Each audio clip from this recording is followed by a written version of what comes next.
Yes.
We'll give people 3 more minutes and then we'll get started. I like to start at 5 after.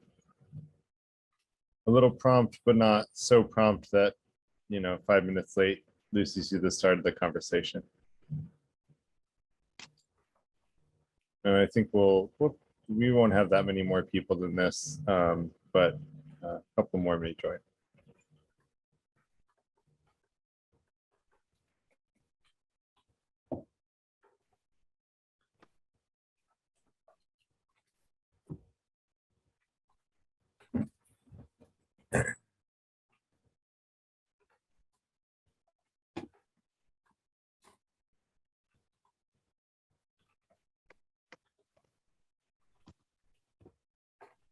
I'll share my screen with the Freethink Institute slide for anyone that wants to read it while we're waiting for people to join.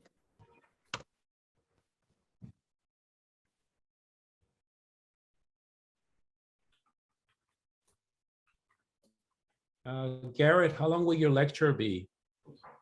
So it's a good question. I didn't do it in slides because I want to be able to so I'm gonna try to do. I'm looking at it's about how many pages is this?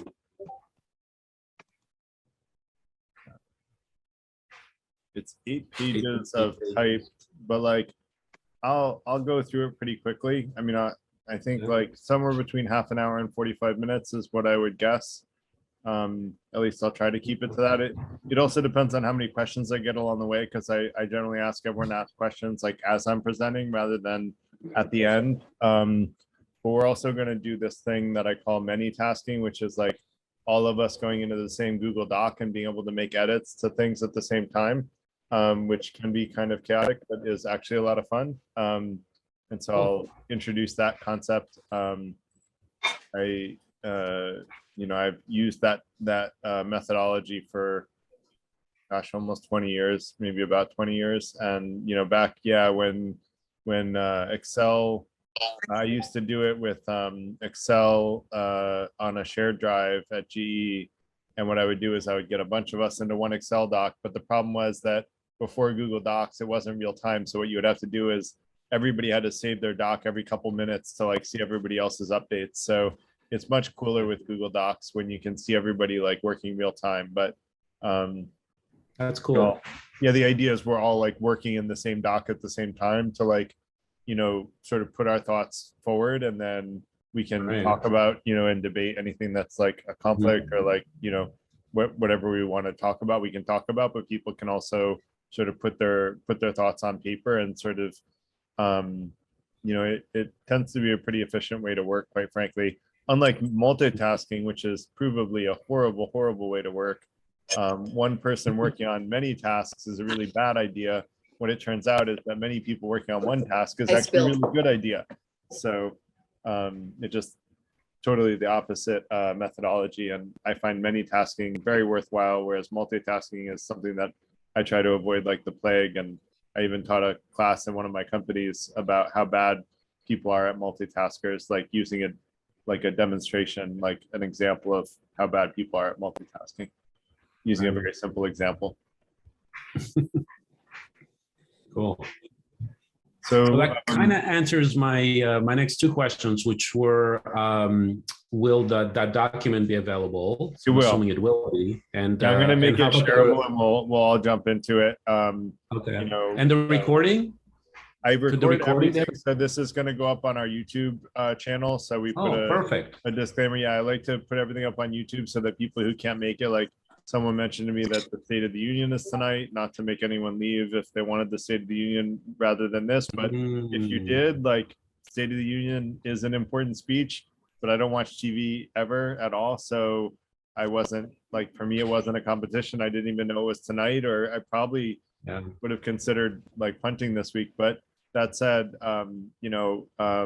like, yeah, for those that wanted to watch the State of the Union, they can watch the recording.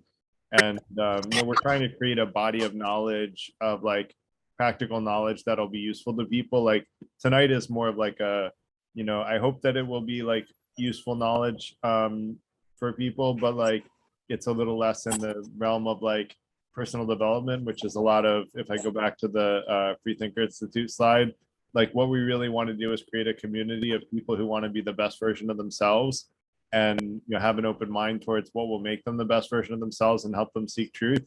And we want to hone our critical thinking skills to be better at better decision makers.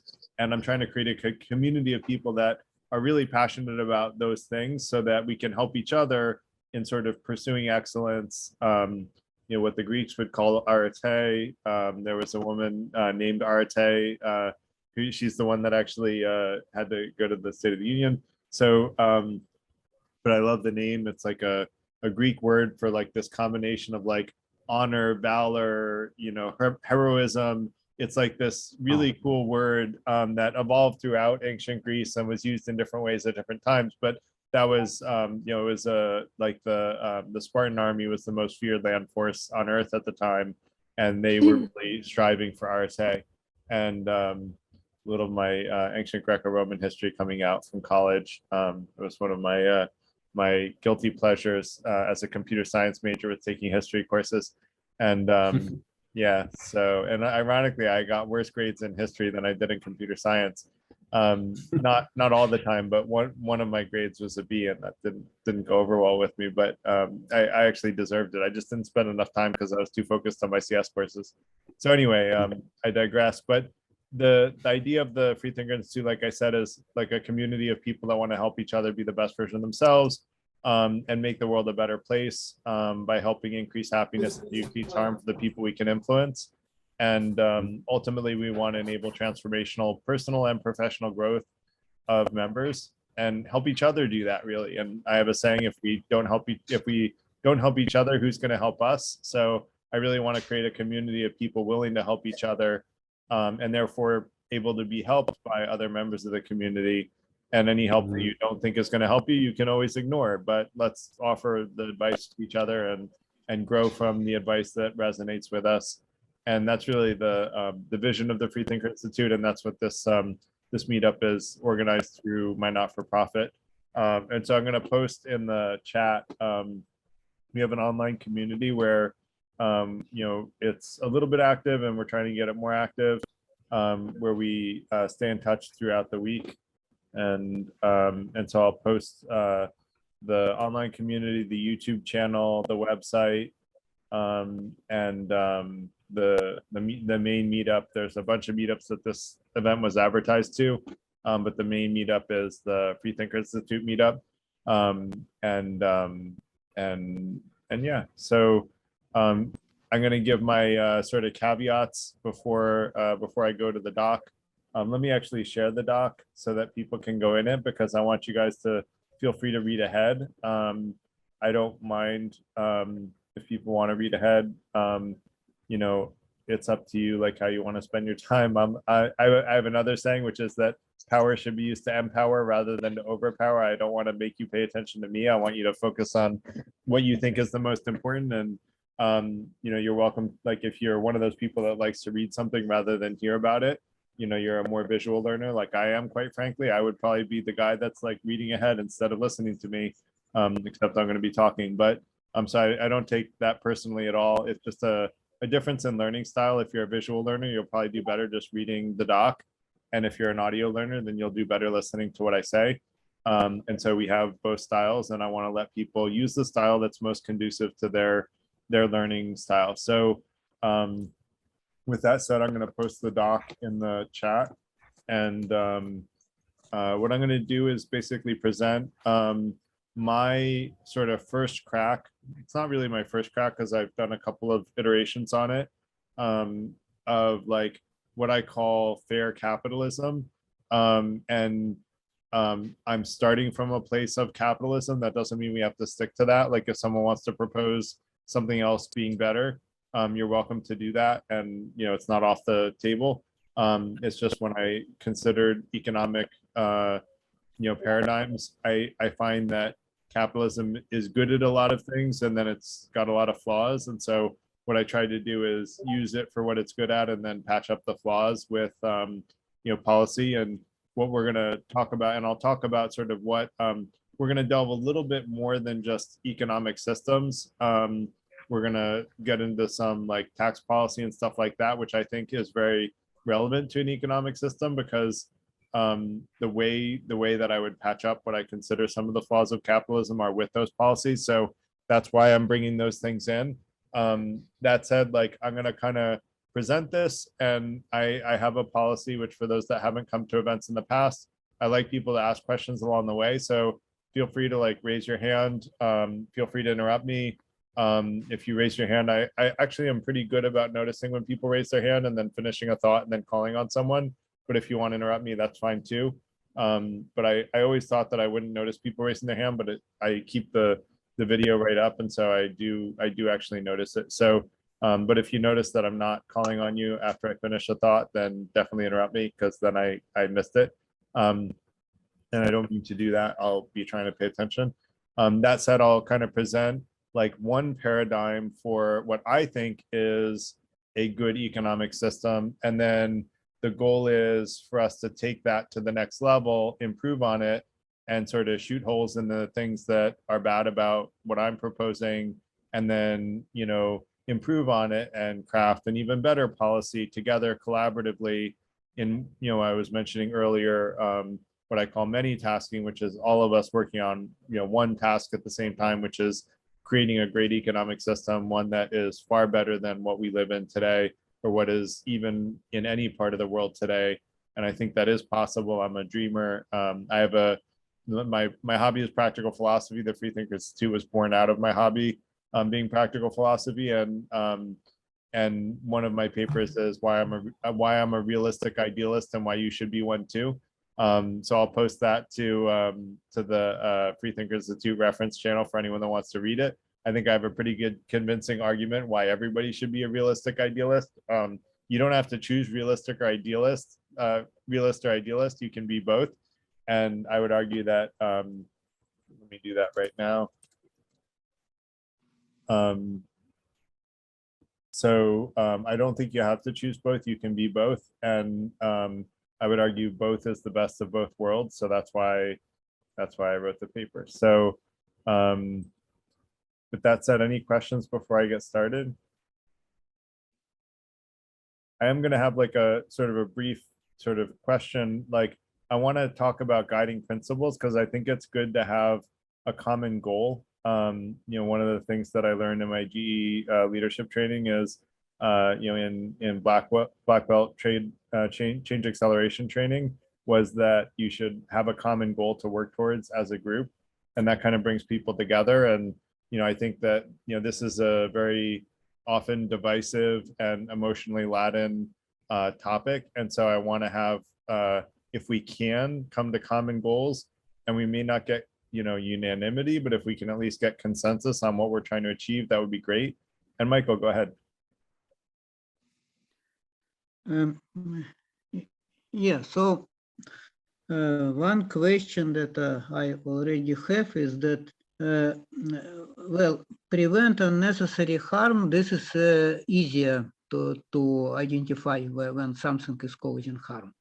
Although it's still not always easy, because you usually have to compare harm, say, to one group against another group, and that can raise a lot of questions. But still, happiness is a little more difficult concept to quantify. So if we stick to something like fundamental human rights, yes, there are some basic things that if people don't have them, then they probably would not be happy no matter what. But above and beyond this, it becomes pretty ambiguous concept, and I'm not sure. So it's like, it sounds good. Let me try to clarify. Yeah, let me try to clarify, Michael, what I mean by happiness. What I mean is, if someone asks a person, "Are you happy?" and they say yes or no. So it's basically the culmination of all the things that that person desires in life. In philosophy, it's called flourishing, mostly because people debated what is happiness so much that someone came up with the name flourishing to give an alternative. But essentially it just means achieving one's desires, or basically whatever people want is that they feel makes them happy, is what I mean by happiness. So let's make it not ambiguous. It's very individual, and every individual has their own definition of what makes them happy, and that's fine. What we're saying, what I'm saying as and you're giving a good lead into what I'm calling the guiding principles, and I don't want to spend too much time on them. I just want to say that preventing unnecessary harm, and when I say harm, I mean a person defines that they were harmed, and that a jury of peers would agree that that harm was significant harm and unnecessary harm.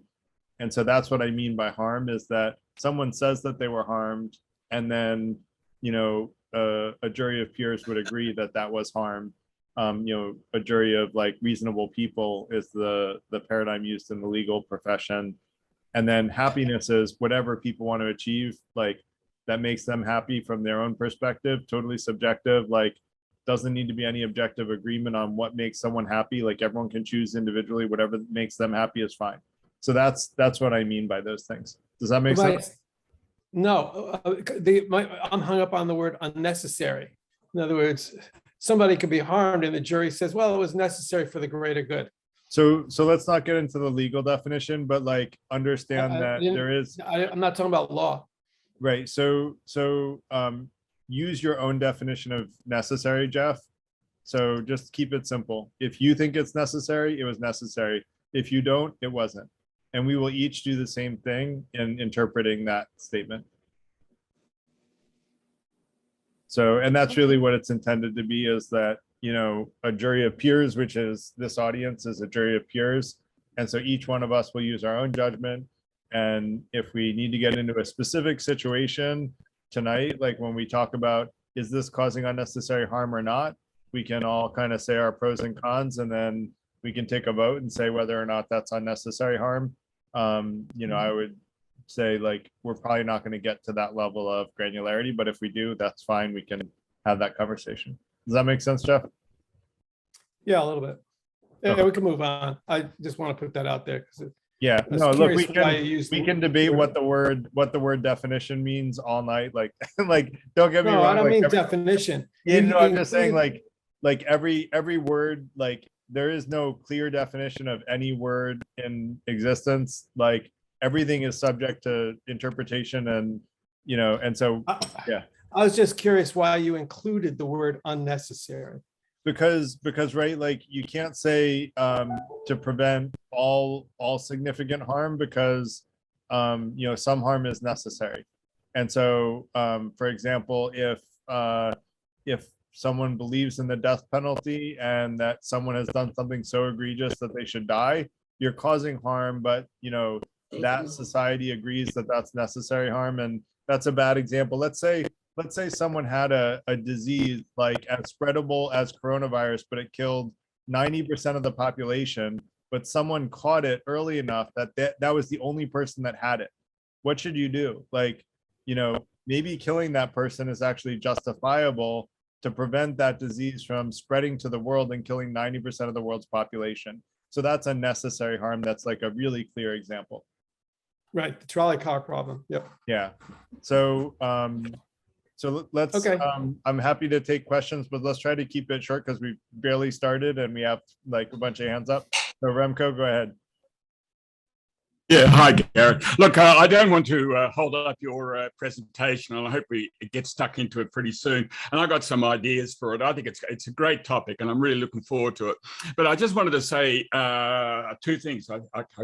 One in particular is, there's a famous painting of by Raphael, and it shows the philosophers, and it has Aristotle with his finger in the air, and walking beside him is Plato with his hand like that. The point is Aristotle was a dreamer. He was an idealist, and I think it's important to respect that.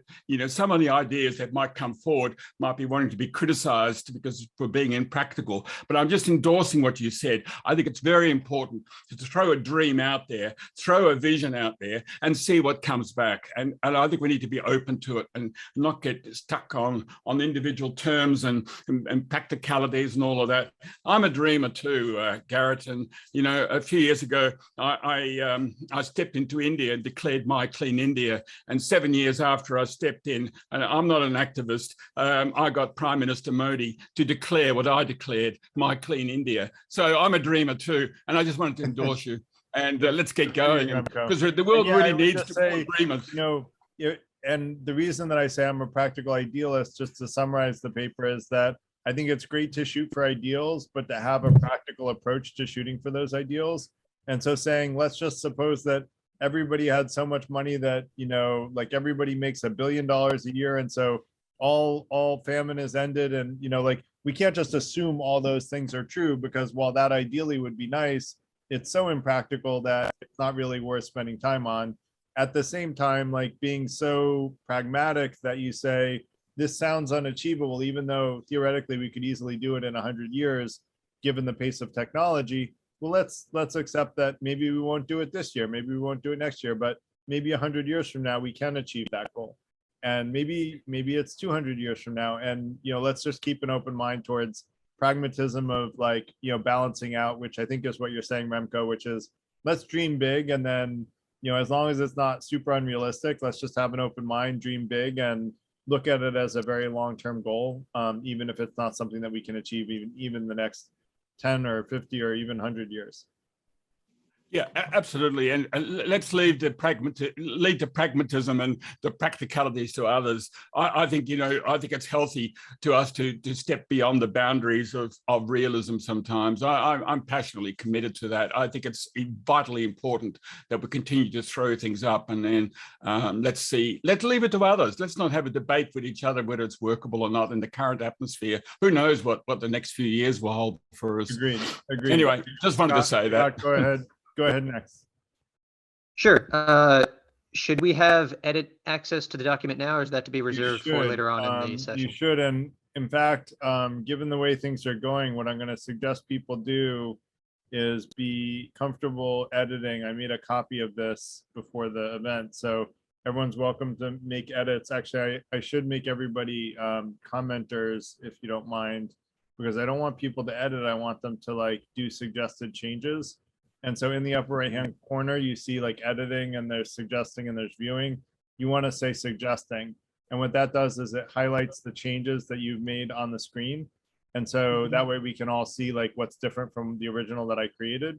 And that way, like when I'm walking through, I won't get confused about what you wrote versus what I wrote. I'll at least know, what I wrote versus what someone else added, and we can talk about it then. And to answer also to give an addendum to the person that asked how long the lecture will go, it's, if it goes like this, it's going to be a conversation. It's going to last 2 hours. So we're going to like walk through the whole document, like slowly getting everybody's feedback, which is totally fine with me. I just want to say it may not be a lecture and then Q&A. It may be like an ongoing, conversation, in detail of point by point. Does that make sense to everyone? Makes sense to me. Thanks. Yep. Yep.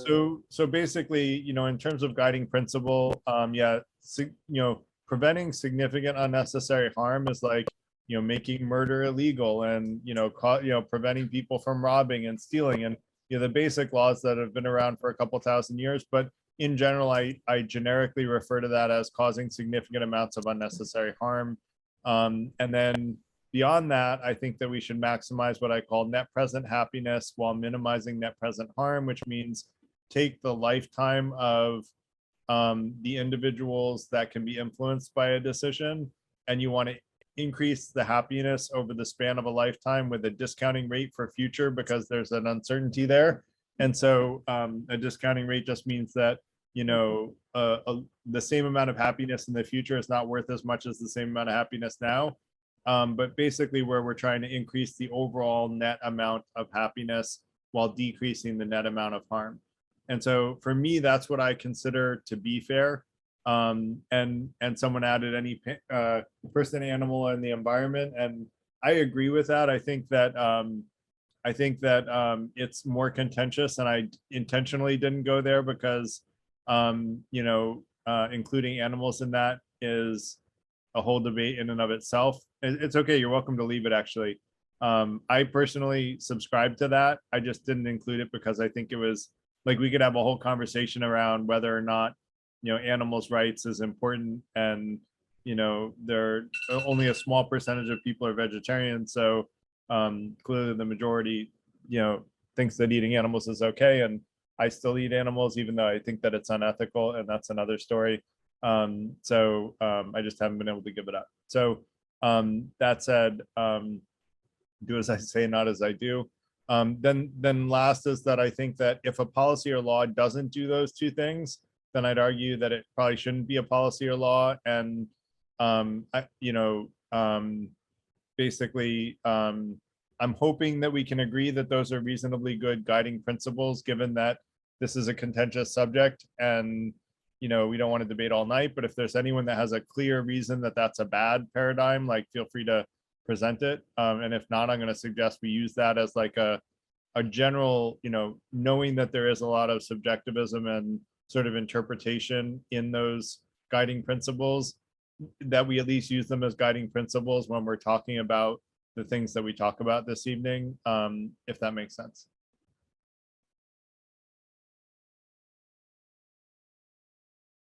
All right, so I waited apparently you're supposed to wait 2 seconds to see if anyone disagrees. And so I waited 2 seconds. So I'm gonna assume that we're good with those guiding principles. Now I'm gonna talk about, and this is Hussein, who I don't think is here tonight, but I'm gonna give him credit for always reminding me to do definitions. And I'm gonna talk about the definition of what an economic system encompasses. It's production, resource allocation, which I include like how taxes are spent. And I'm gonna talk a little bit about healthcare and education, and then distribution of goods and services. Someone included work, sounds good to me. And then types of organizations, and then someone included limits on size, domains, countries that they may participate in. Happy to discuss that and debate that. That's an interesting subject where I part ways with politicians that I usually agree with. And then there are really 4 economic problems that an economic system is supposed to solve, which is the kinds and quantities of goods that are produced, how goods should be produced, how the output will be distributed, and when to produce. And for those things, I'm basically going to propose capitalism is very good, and I'm going to try to make an argument for the reasons that capitalism is good compared to like Most of the other paradigms are like a centrally controlled system for deciding these things. And I'd argue centrally controlled systems generally, to sort of shoot a hole in the opposition for a centrally controlled system, is often slow to respond and is not as innovative often as the free markets will be. And so that's what I like about capitalism. And it's not as empowering in that you can't just be an entrepreneur and say, I'm going to invent a new way of solving a really important problem and then make a bunch of money and solve that problem better than anyone else, because it's more centrally controlled. And so that's what I like about capitalism. There's a lot of flaws in capitalism in the way that it's implemented today, and I'm going to shoot holes in capitalism as well and then try to patch those holes up. The limitations of capitalism for me is that, and I would argue that those flaws of capitalism have created a lot of anti-capitalists and created a lot of momentum around other economic paradigms. And so rather than throwing the baby out with the bathwater is what I would consider throwing capitalism out, because capitalism has done a lot of good since it was invented. And like, I think it was Birth of Nations, Adam Smith, if I remember right, that was the beginning of capitalism. And anyway, I might be wrong about that, but that's my recollection. So no, it was Adam Smith. Anyway, but basically, I want to talk about how the faults can be addressed through coordination and cooperation between free market enterprises and government, and about what are the limitations of capitalism, where does it cause injustice or lack of fairness, as we defined it above, and then talk about how we can leverage the benefits of capitalism in order to create a more fair society. And then the pros of capitalism are that it produces high quality goods given the price, high quality, low cost goods pretty efficiently, because you have a lot of innovation, you have a lot of competition creating innovation. And so, different competing companies, create higher quality, lower cost products until the consumer gets a better outcome. Michael, go ahead. Yeah, so I don't want to nitpick, but this point seems pretty important to me, that when you are saying that capitalism is a good but a flawed system, and you sort of imply that there could be some better system if we are talking about benefits and downsides to capitalism. But two problems with this. Capitalism is the only system that we know that works, because any just somewhat successful economies are capitalist, or they are mixed economies, you could say, but mixed economies are still capitalist. And a second point is that there is no such thing as a pure capitalism, because even if we are talking about a market economy that is a part of some mixed system, but markets never operate in a vacuum. So there are always some government rules, regulations that define what is allowed, what is not allowed. And without this, without legal system, without the system of contracts and so on, markets just, they cannot work. Yeah, so Michael, sorry, were you done? Yeah. So I guess maybe we have to rephrase this question. It's not about like alternatives to capitalism, but there are different variants of capitalist systems, and some of them work better, some of them have more problems, others have less problems. So it's a choice between the different variants within the capitalist system. There are alternatives to capitalism. Capitalism has only existed for a couple hundred years. Now, I would argue that capitalism is better than all the alternatives, and that's why I'm starting with capitalism. And if someone tonight wants to make an argument that something other than capitalism is a better starting point, they're welcome to make that point. But I agree with you, Michael. I think capitalism is the de facto winner in terms of capitalism versus its alternatives. And so what we're talking about what I'm going to present is how to modify capitalism and what regulations are common sense regulations that will make capitalism better than the capitalism we experience today. And I agree with you that there is no currently implemented quote unquote pure capitalism that has no regulations. Some people wish that it existed and they can go off and create a country where it does and see how it works out for them. I don't think it would work out very well personally. I'm not going to propose that that's what we should do. On the contrary, I'm going to propose something else. So everything you're saying, I agree with, Michael, and that's what we're talking about tonight. Or at least maybe we have to be more accurate with terminology and define what do we mean under capitalism. Because, for instance, Chinese system, which is like a mixed system, do we still consider it as a capitalist, or it's some intermediate variant? So you can argue both ways, I guess. But maybe we have to clarify. Maybe, Michael, if I present something that you feel like is ambiguous, then feel free to point out what you think is the ambiguity. Is that fair? Okay. All right. Okay. So basically, capitalism in general, I think, creates high quality goods at a low quality price because of the competition. It enables entrepreneurship, which lets people start their own businesses and lets them create their own destiny. That allows this sort of creative destruction where you have new companies be able to take market share from old companies because they're more innovative, they have a better culture. And basically what it allows is for the most successful players to win in the free markets. And the question is, what does it mean to be the most successful, and what rules are the different players in those free markets playing by? And that's the crux of what we're going to talk about tonight, because I would argue the rules are the important part, not whether or not there are people competing with each other, which I think makes a lot of sense. And that's what capitalism is about, is having a lot of companies compete with each other, although we'll touch on monopolies where no one's competing at all, or where there's very little competition, I should argue. But we're going to talk about all that. That said, I do think that there's a value in protecting novel inventions, because if every new idea can be stolen by a big company that just sees a small company come up with a better innovation and just copies it and steals it, then you don't get as much innovation because people aren't going to invest in expensive innovations, especially, and people who create innovations are not going to be rewarded and then be able to control more capital because they were the most innovative. And so I think that there is a value to intellectual property rights being protected. And so I'm going to argue that that's important, but I also think that they shouldn't be protected for so long that you stifle innovation. And a lot of what we talk about tonight is we're not going to come up with patents should only be allowed for 15 years or 20 years and debate whether it should be 15 or 20. That's not where I want to go.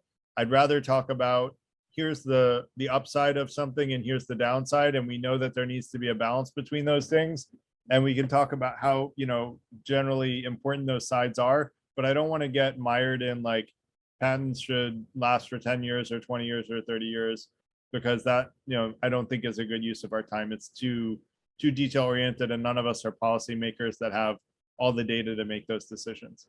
So I just want to talk about what makes something good or bad, and how good and how bad in general terms. And so I would say setting up supply and demand markets creates resiliency and a mutually agreed upon price, because in a free market system, the buyer and seller have to agree on the price essentially, as long as there's competition. And that's part of the beauty of capitalism and free markets. And so that self-adjusts the price based on demand and supply and demand economics. For those of us that have taken economics, and for those that haven't, if that's confusing, let me know and I can try to give a basic overview. And then it rewards people providing the best service at the best price, and that creates better services at better prices in the long run, which ultimately helps the consumer and uses innovation to help the consumer in the long run, as long as there is that competition that keeps things sort of progressively improving in that market. And prices are set and agreed upon by individuals. So, um,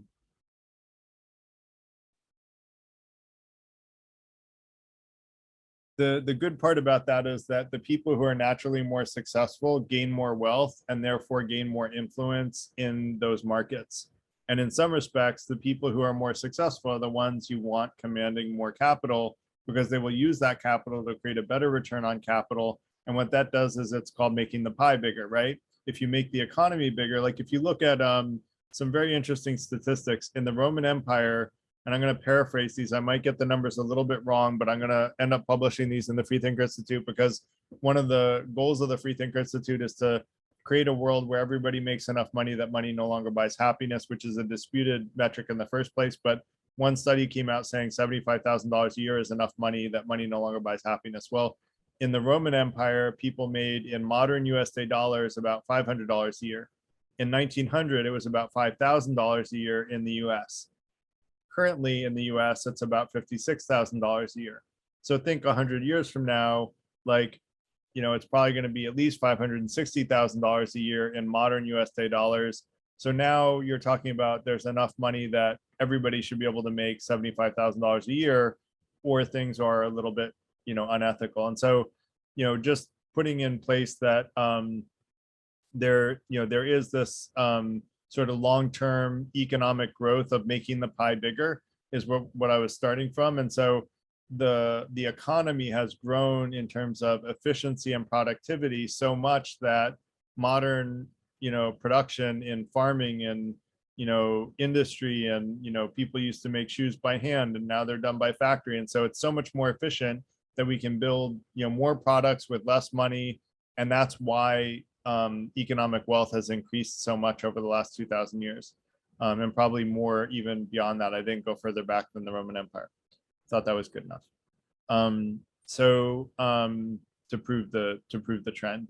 So that said, I think that you know, and thank you for correcting my terrible spelling. That's I have horrible spelling, so thank you for that, Michael.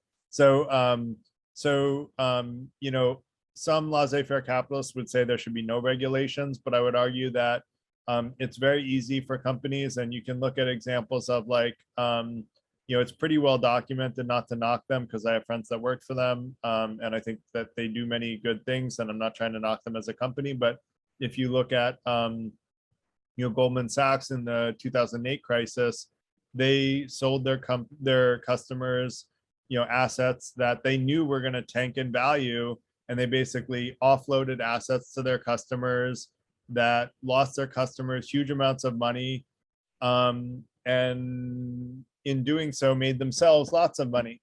But if you look at them, they're still a huge powerhouse in the financial services industry with a lot of really smart people working for them, and they haven't really suffered that much economically for it. So you can't really, you know, it's a little hard, and that's just cherry picking one example. But I think you could come up with quite a few examples of companies that do unethical things that really don't go bankrupt, suffer major consequences. So you can't say the free markets are always like, you know, penalizing companies who do unethical stuff. So what I would argue is there should be laws that penalize causing unnecessary harm. Thank you, Scott. I did say I have terrible spelling. So I had to read a dictionary just to get into my college because my verbal SAT score was so bad. So, you know, that's what I would say, is that there should be common sense regulation, and the two guidelines that I mentioned before is what I think should guide the common sense regulations, which are, you know, stiff penalties preventing causing unnecessary harm, where you're like poisoning a water supply that kills people. There should be really strict regulations for stopping companies from doing that, or if they do it, they should pay so much money that no company would ever want to do that again, basically. And then we should aim to incentivize companies to increase net present happiness and decrease net present harm. Imagine if every law was actually focused on doing that. Imagine how much better of a world we would live in if we didn't have all of these like corporate cronyism. Like I implemented systems that saved, I won't say the company's name, but one of my companies, you know, many millions of dollars a year because of, you know, a law that was passed by lobbying that was only implementable by huge corporations. And basically it was corporate cronyism, and they passed a law that would benefit big corporations. And so we implemented a project, and I inherited it, and I had to implement it. I didn't like it, but I did. That kind of thing, doesn't increase competition. It actually decreases competition, which decreases the amount of harm in society, or it decreases the amount of happiness in society and increases harm. So I would argue that, there should be an attempt at net zeroing positive and negatives. And so the example I like to give is cigarettes, right? Cigarettes cause increased health risks. And, in the US, at least, there's a law that if someone is at risk of death, they automatically get health care. Now, I would argue that there should be longer term healthcare and more preventative healthcare provided to citizens as well, which I'll argue later on. But basically, what I would say is that all of the health implications of, let's say that cigarettes cost $1 billion worth of health, damages every year, then I would argue that the taxes on cigarettes should raise $1 billion every year in funds. And then we should use those $1 billion raised to pay for the health implications of the people who smoke cigarettes. And in doing so, we actually create a tax that, increases, that basically leaves us net neutral from someone doing something that might cause themselves harm. They're basically paying for their own healthcare in some respects, for the thing that they do that causes their own body harm. And so that's the kind of paradigm that I want to propose, to me makes sense. And if anyone disagrees with this stuff, feel free to jump in. Limitations on the free market. So what does it not do? So there's no guaranteed social safety net. And what I'm going to do is give an extreme example is let's say you're born with a genetic defect that, and I don't even like to use the example of someone that's blind, because one of the best SQL developers I worked with in my life was blind. The guy was brilliant. He was faster than the people that weren't blind. And so, even people with debilitating situations now, can be very productive, but certain medical situations leave someone in a situation where they may not be very able to work. And in those situations, I don't think that it would be very humane as society to leave that person to only be able to survive based on voluntary charity. And if there's not enough voluntary charity, then they basically they're going to die, right? Because there's no one to feed them and no one to give them food and shelter. And so I think there should be some sort of social safety net. There are a couple of different solutions for this. There's something called the Mutual Aid Society, which is voluntary charity, where people come together to sort of support and create an insurance system to support members of the Mutual Aid Society. I personally like a different solution, which is taxing and creating social services, which includes for me, I like in the situation of people with disabilities that prevent them from working. I think that people should have coverage, and that's how the U.S. works today. Is there is the ability to get food stamps and stuff like that to survive if you can't have a job. However, I have an alternative to welfare, which is what I think something that was implemented that my grandfather told me about in World War II, or in the Depression, sorry, was the Civilian Conservation Corps. And what it was is there were so many unemployed people in the Depression that what the government did is they hired people to just build parks and to build trails in parks and stuff like that. And so the government was basically like an employer of last resort. And I think that's a good alternative to welfare, quite frankly, because a lot of people get very incentivized, angry at the idea of people getting paid for not working. And I kind of get that, because those people that are angry are working really hard themselves and sometimes making not that much more than the people on welfare who are, then characterized as watching TV all day and not working. I think that instead we should have government be an employer of last resort. I personally think that it would be better to be privately implemented and government funded, because I think government isn't super good at job training skills and the types of things that private employers are generally better at. I'm sure that's very debatable, and I'm happy to debate it tonight. But that's what I'm going to propose. And then for those with kids, I think that there should be either a work from home option or childcare should be provided so that that person can work in order to make the living. I think that those jobs should pay reasonably poorly, like minimum wage type of payment, because they should want to get the job training skills to get a higher paid job and not stay on the, you know, employer of last resort indefinitely paradigm. So that said, I also think there should be some sort of government funded healthcare. And again, and I've held a couple of meetups on healthcare, and basically the place that I landed after talking about this quite a bit is that I think there should be a government funded but privately implemented healthcare solution that makes sure, and there are a couple of options. One is single payer solution, which is similar to what, you know, Europe and Canada have. There are a lot of different, you know, we're not going to have time to go into like all of the details of healthcare. It's very complicated and highly contentious. A lot of this stuff is, you know, so that's one possibility as a single payer solution. But I think that government funded and privately implemented solution could be, if you had good companies working in the right way, could be less expensive and more effective than even socialized medicine.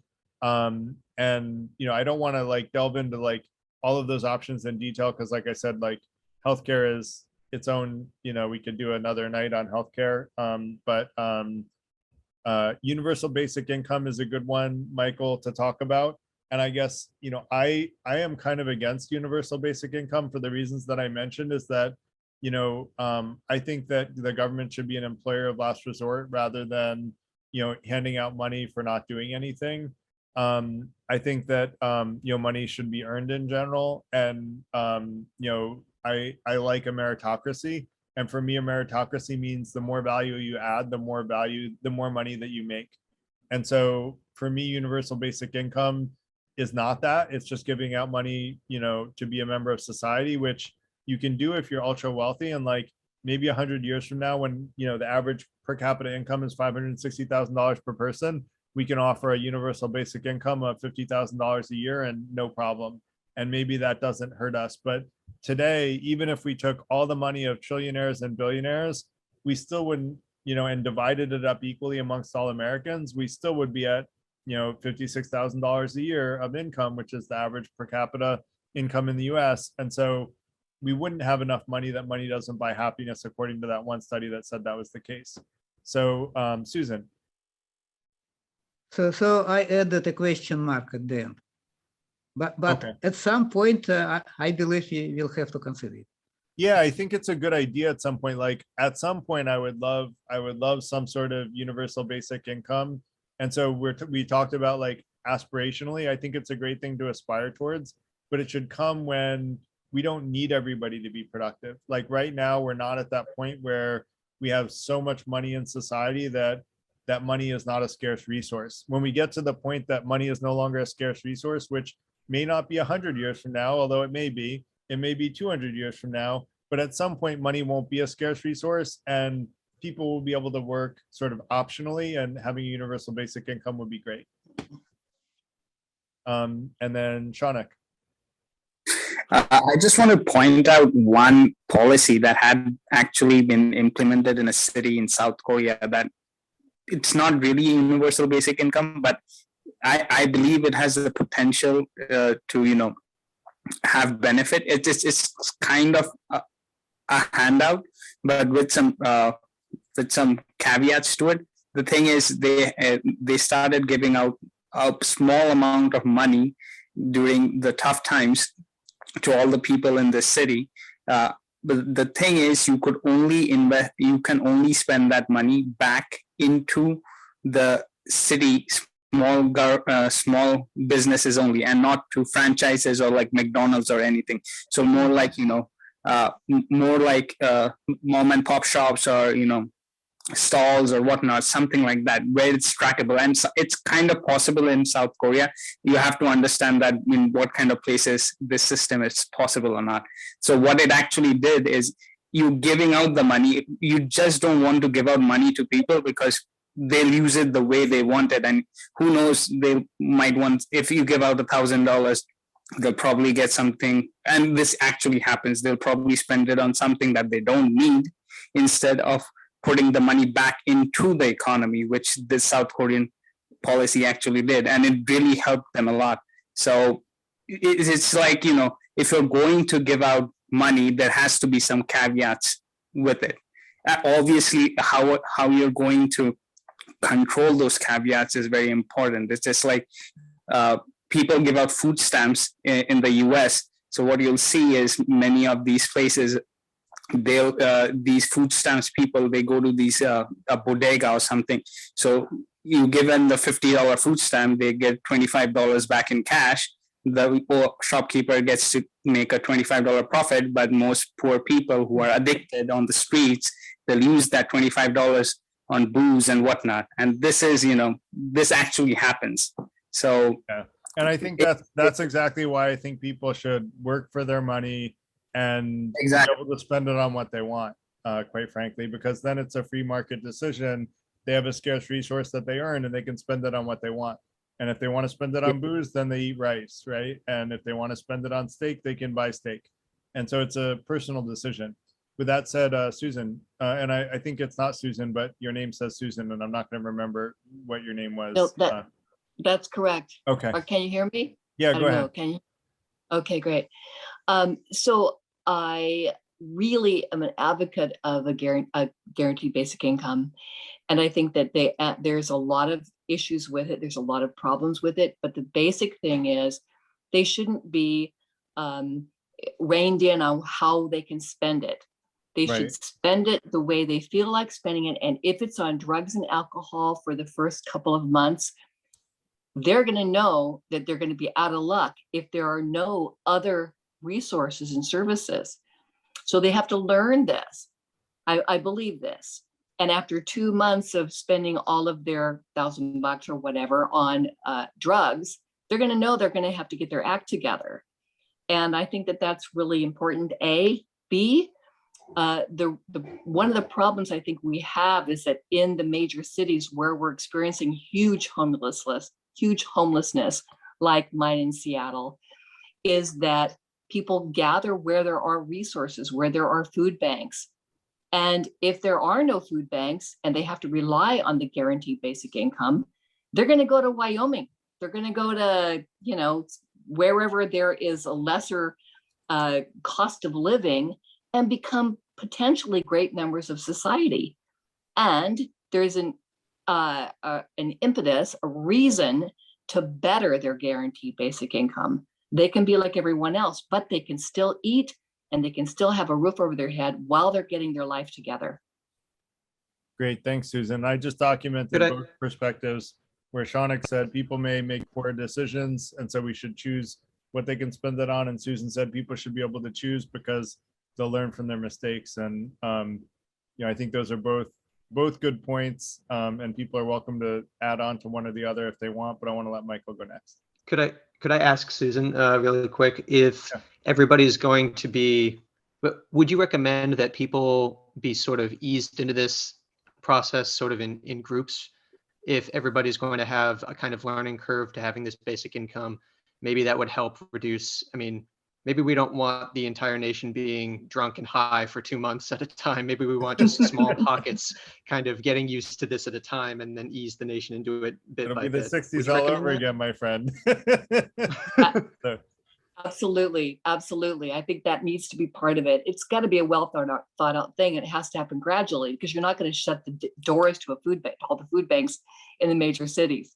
But I think if you ease it out gently, you let them know what's going to happen, you let them know what's going to come, what's happening, then, you know, maybe they won't have to live in the middle of downtown Seattle, and maybe they will move to the outer skirts, the more agrarian parts of the state or other states where there is work that they can do, and they don't have to worry about food. You don't have to worry about shelter because they have this guaranteed basic income that they will not die. So just to be clear, I don't think any of the proposals of universal basic income, at least the ones that I've heard about, will actually prevent people from needing to work at all. I don't think we have enough money as society to provide that kind of universal basic income. I think it was like a supplemental thing, unless I'm mistaken. No, I disagree. I think Okay. the word basic is basic. It's enough to allow someone to survive. Got That's it. all.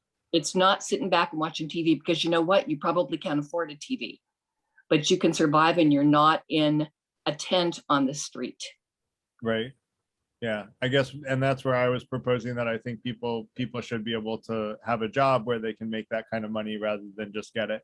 But that, you know, I got there's different opinions, and you feel like it should just be given.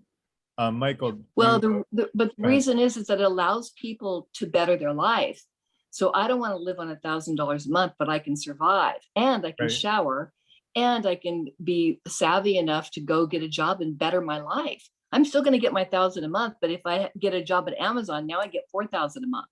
Right, but you can actually do that even better if you're getting job training in a working environment, right? If you're working for an employer of last resort and you're learning valuable job training skills on the job in order to make your universal, like earn your universal basic income, you're learning the skills as you earn that money. You're adding value to the economy at the same time, and you're learning skills to get a higher paid job. So for me, that's like a bunch of benefits over just giving someone a universal basic income, which if someone had a universal basic income, let's be honest, some people, and not everybody, Susan, but some people aren't going to use it to better themselves. They're just going to say the bare amount, I'm just going to survive, and you know, they're going to save up for a TV and eat rice for a couple of months and then have a TV, and then, you know, just have a TV and you know, watch TV all day. Yep. And you know what? That's okay, because that elements of society will not be on the streets. But the people who will take a leg up will have encouragement and will have the ability to take a flippant shower so that they can apply for a job. Right. And But and they there's won't going to on be the that streets. element. They won't be on the streets with either one of our examples, right? Because with my example, they would be working for the employer of last resort. And so they won't be on the street in either one. Now, they are on the streets today, but given our current paradigm, but I don't think with either one of ours that they would be. Alia, papi está trabajando frente a eso. Sorry. I just want to clarify, and again, Susan, not saying you're wrong. I'm just saying I see Sure. it differently, and just explaining why. But Michael, let me let you go. Yeah, just a quick comment on the same topic. First, I don't see a contradiction between the idea of this employer of last resort and job training. I like this idea actually, but I don't think that it is incompatible with some sort of universal basic income. No, it's not. And It's not. I agree with you, Michael. Sorry, I didn't mean to interrupt you. and second point is that in Mountain View, where I live, our city council just a few days ago, they approved a program that they called not universal, but guaranteed basic income. So it is universal in the sense that there are no strings attached in how people can use this money. But there are some qualification requirements, and there is a lottery, so it's not for everyone. So it's a limited program. But a part of this program is to collect the data, how it works, Right. for those people who participate. And these things are tried at different places, and it's not a pipe dream anymore. So people are exploring this, and maybe in some form something will be found viable. Great. Thanks, Michael. Trevor. I'm thinking that you know, if we're gonna start getting into things like universal basic income, wouldn't it make sense to kind of start from, you know, like fundamental first principles, like consider whether the design of our overall societies are even remotely optimal to start off with? Like, for example, if you look at cities that are building low income housing, very often the cost for one unit to house one person is going to be in the range of, depending on what city you're in, 250,000 to $750,000 to house one person. This is Right. clearly insane, and yet this is how we run our country. Shouldn't we be looking at first principles? So Like- just, like- so when you say first principles, that's not to me a first principle. And so I'm not sure when you're defining first principles, what you mean by Well- first principles. You gave an Well, example. how about we live in communes as an option, where each person gets like a university dorm, where each person gets a tiny room there, and then you share everything else. Perhaps there's food cooked for you, so you do away with the income itself, and you ensure that it instead use that income to deliver the end product with maximum efficiency. Right? So instead of giving $1,000 to someone who doesn't know how to spend money, why don't you give them $500 of hyper efficient products, which is a room and food and some facilities to use, and then a bit of spending money, and then who knows what else. Like, we don't even consider whether the design of our society is efficient in the first place. It's not even on our radar, demonstrating how stupid our leadership is and how stupid our society has become, that we don't even think about things like this. So, It's so not if I even on our can- radar. if I can, Trevor, I'm just gonna suggest like staying away from language of calling any ideas or even people who hold them like dumb or stupid, only because we Why? want to keep an open mind towards everything. And by vilifying people who hold a certain idea as stupid, we immediately discount whether or not we want to consider that because of emotional reasons. So let's just try to use like, language more like seems like a very bad idea to me, or seem like this is the reason that I disagree with that idea. Maybe give our reasons for agreeing with something or disagreeing with something. I understand your point, but at Yeah. the same time, But I agree with, is lying to ourselves an optimal way to behave when And- performing system analysis? and Trevor, I want to say I agree with your idea, which is that we often, and we're going to have another conversation about this. I don't know when it's going to come up, but it's going to be about things that we take as assumptions. And there are a lot of things that, we as people, like for those of us in America, for example, whatever country we're from, there are a lot of things that we take as assumptions because we live in our country and grew up in it.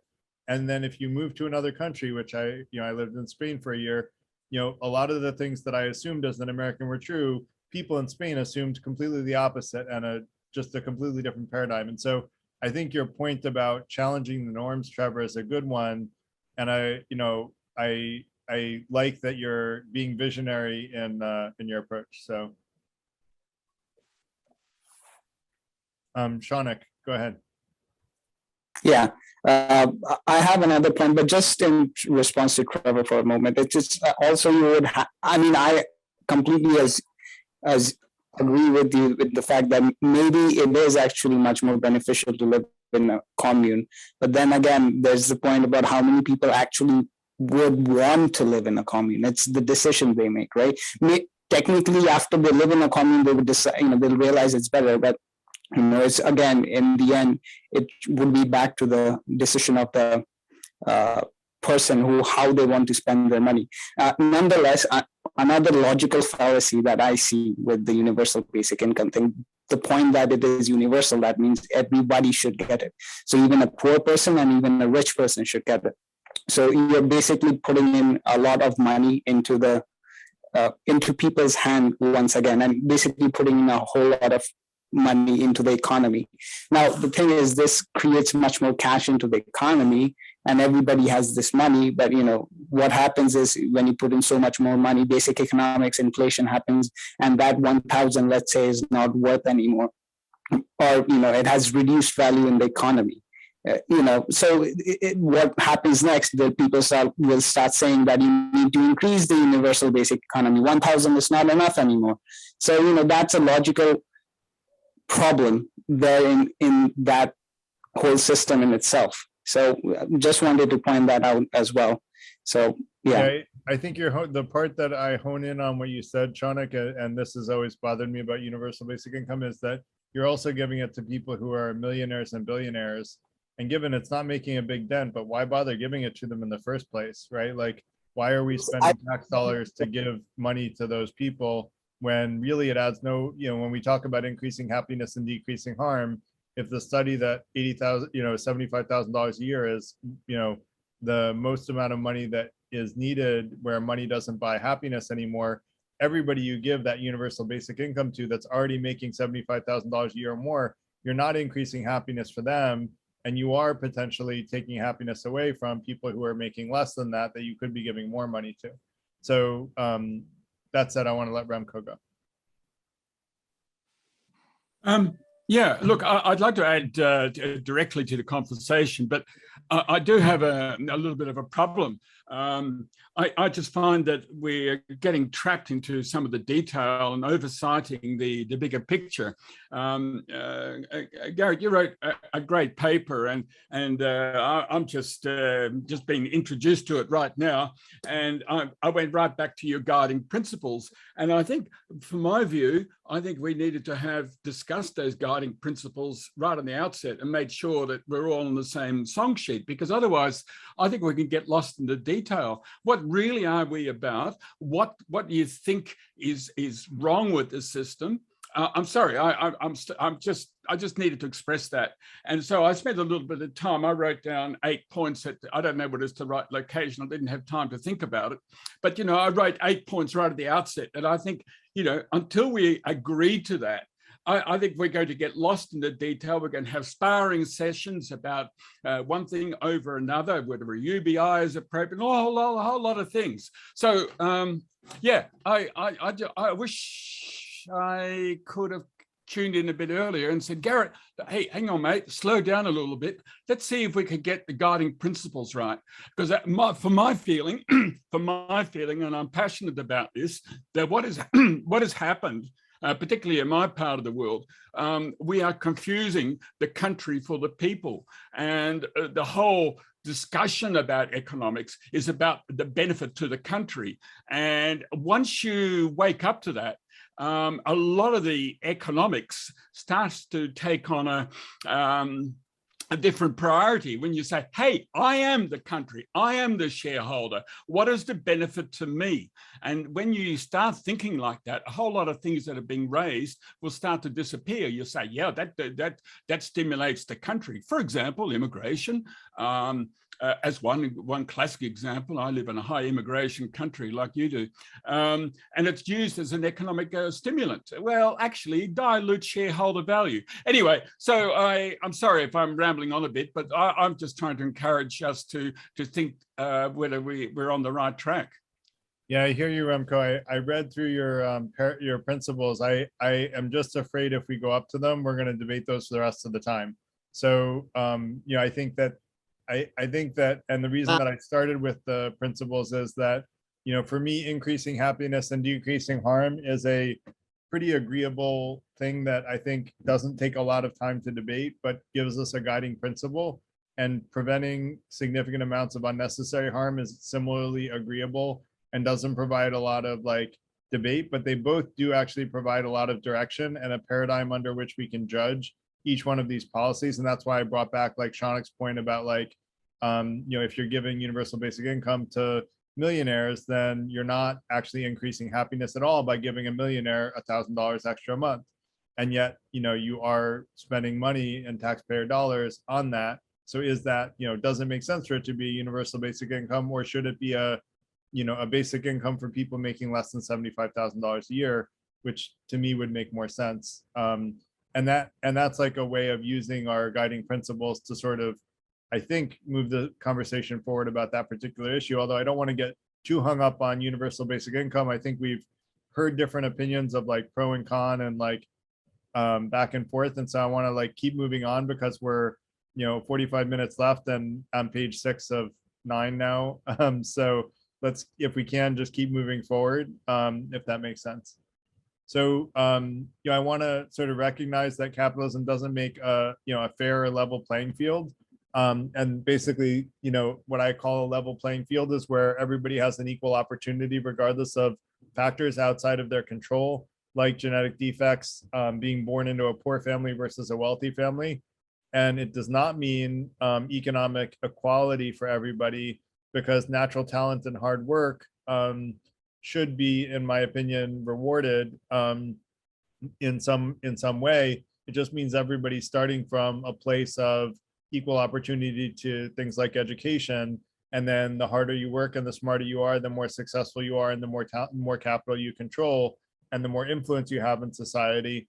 And I see those as being a meritocracy, and a meritocracy as a positive thing. Michael, did you still have your hand up from before, or did you have a question?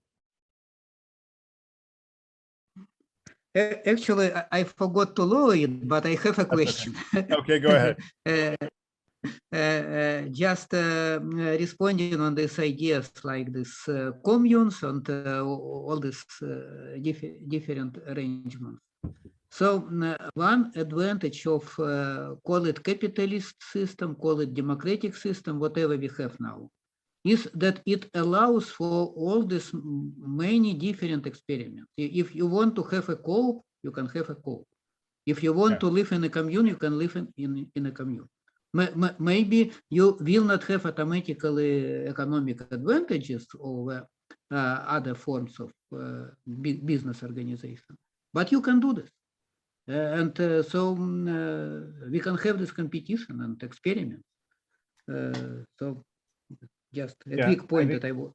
That's a great point, Michael, and I'm glad you're making it. I meant to make it earlier and I missed it, so I'm really glad you are. Is, the Amish have communes, right? In some respects, right? So we have communes in the US. And so we can have communes in capitalism. And I think, like Michael said, that's one of the beauties of capitalism is you can have any structure in capitalism. You can have socialist structures in some respects. You can have like Mondragon in Spain within capitalism, right? A worker-owned company, and capitalism allows for worker-owned companies. Capitalism allows for all different structures within it, which is like a really great level of flexibility, in my opinion, that you don't get in the other paradigms, which kind of is like a one size fits all paradigm. And that's part of why I naturally gravitate towards capitalism, is it allows all of the different paradigms to compete with each other, rather than saying we're only going to do it one way. That said, I want to talk about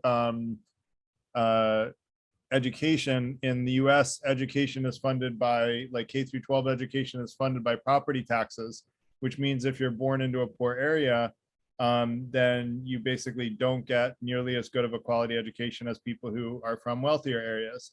And I don't see that as a level playing field. And so I think that there's always going to be, the ability to send kids to private school, and, money will always buy some level of education. But to me, there should be a bare minimum of like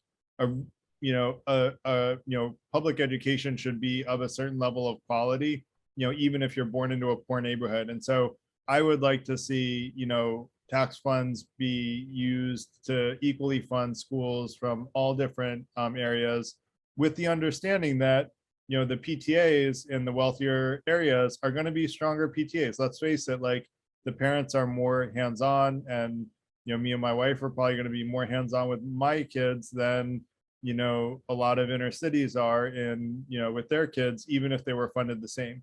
But let's at least do what we can to level the playing field as much as we can, and give kids from poorer neighborhoods like a fighting chance, so that they don't have like not enough money to buy textbooks, right? Although now everything's digital, but like when I was a kid, like inner city schools didn't have textbooks. And so, they were struggling to teach kids anything. And, I think that would be a step forward. And I would even go further and say that higher education should be free as well, because it's really an investment in the education of the population. And, saddling kids with a huge amount of college debt is, in some respects, very antithetical to innovation, because you take people who are young, bright-eyed, bushy-tailed, college graduates that might want to like be like 5 years out of college and have saved up some money to start a company, but they can't because, they need to spend their money on, they need to have a stable income to be able to be paying off their student loans. And so I think that higher education is really an investment in the population. And so I think that higher education should be free. And I realize that's a controversial and politically loaded topic. And that said, Michael, you have your hands up. Yeah, so regarding that education should be funded nationally, ideally, yes. Moreover, I would say that we should have at least a strong national component in curricula for K-12 education. But at the same time, how could you prevent these local authorities from like additional funding? Because they have the freedom to establish some local taxes or something, and to spend it for anything, including education, and this is what happened. So it's not that just schools are underfunded in this poor neighborhoods, but they are underfunded compared to other more richer neighborhoods that provide more funding for their schools. Yeah, and I agree with you, and I think that having standards of education, and there are so many books being banned, in like that, basically like it's a difficult problem, but like I think that there should be a lot. Education is probably something we should do a separate topic on, because there's so much to talk about around education. And in fact, I have another paper on education in general. And so maybe let's not get too into the weeds in education, but to say, yes, I agree with you, Michael, and anyone that disagrees is welcome to, but I agree with you that it would be good to have, standards, and there are supposed to be national standards of what's taught across the country, as I understand it. Education, let me just leave it at education is complicated, and let's save all the details of education for another night, if that's okay. And people are still welcome to comment, but go ahead. I agree, but there is also the issue, which is it's usually related to education, but it's a more general issue. That how could you prevent people, or in this case, for instance, parents, from giving something to their kids extra, if they have a choice, if they have money, if they have time, whatever, homeschooled children and so on. So in free society we allow this, but it could be seen as unfair compared to other people who don't. We're gonna get into estate tax. I have a very extreme perspective on estate tax, so we'll talk about that in a little bit. We'll get there. And I really like what Remco is writing about education needs to be reviewed from the 1830s industrial model. Like, our educational system is outdated. In fact, 1830s is not even like our, lecture halls go back to like medieval institutions, literally like medieval institutions. Like we are living in like the world of the information age, and there are innovative educational paradigms out there. And I think even those pale in comparison to what is going to be possible in the next, 20, 50, or even, looking as far out as 100 years from now. I think education is going to be drastically different in the future. And I hope to be a part of that at some point in my life. And again, I'm going to suggest that we pause on education without going into too much detail, because I want to stay on economics, because that was the topic for tonight. But I did want to touch on education, because I think education as it relates to economics, I wanted to touch on, but not get into the details or the weeds of education, if that makes sense. If that's a fair like middle ground to, just not get like totally tangented off onto education. So I want to talk a little bit about monopolies. This is a controversial subject. I plan to write a paper on monopolies, and basically, monopolies create like a huge force, like put a lot of power in the hands of the monopoly. huge economic force because they're making so much money, a huge, you know, ability to affect price. They can kind of charge whatever they want because they're the only game in town. And whatever they want can be really high when there's no competition. And then as soon as competition comes up, they can drop their prices so low, like people did in the railroad days. If I remember right, it was the railroads. Maybe it was oil. No, it may have been oil, where some of the Rockefeller's days, they basically like undercut price to like bankrupt competition to be able to retain their monopolies or oligopolies. And so a lot of those techniques have been used, you know, over the last century, and will continue to be used as long as monopolies aren't broken up. And there is an argument from Bork, which has been, you know, since I think it was the 80s, like we haven't really broken up any monopoly since the Bell. Maybe I'm remembering the last one wrong, but we haven't been breaking up monopolies very much recently because of Bork's arguments. And that's what my paper is going to be about, is kind of debunking his arguments. But that said, I do think that it's important to have competition, because competition is what creates what we talked about before, which is progress in terms of lower prices and better quality products through the competition of the free markets. And that's one of the beauties of capitalism. The ironic part is that capitalism tends to lead to monopolies because you get one winner that is the clear winner who decides to take all, and then they use their force to like maintain their position by increasing and decreasing prices to maintain dominance. And that's a very harmful thing to the consumer at the end of the day, in my opinion. And this is what I plan to write about in the argument debunking Bork. And so I would argue that we should be breaking up monopolies and, you know, at least making sure that there are 3 to 4 competitors in each space that have some reasonable sense of market share. If you look at the web browser market, Google has 80% of the web browser market roughly. Search is, you know, probably similar on google.com. Google Analytics, which by the way tracks all your web browsing activity, no matter what you want. They're tracking it behind the scenes on the web browser. Can you just state why? Can you, you're making, you know, you just, I just need to hear what your argument is. What, because it's not very clear that except in extraordinary circumstances for a very short period of times, anybody gets any kind of monopoly whatsoever. So I just like, give us some examples of what's really a monopoly. So that's what I was doing when you started talking. I was explaining that Google search is more or less a monopoly, right? Like Google has a vast majority of the search engine marketplace. Now, there are other searches, right? There's Bing, but who uses Bing? Like almost no one uses Bing. There's like, you know, a couple of other search engines, but their market share is so negligible that the market forces are really dominated by Google and search. Do you disagree with that? Well, I do, because Bing has what, less than 10% of the market or whatever.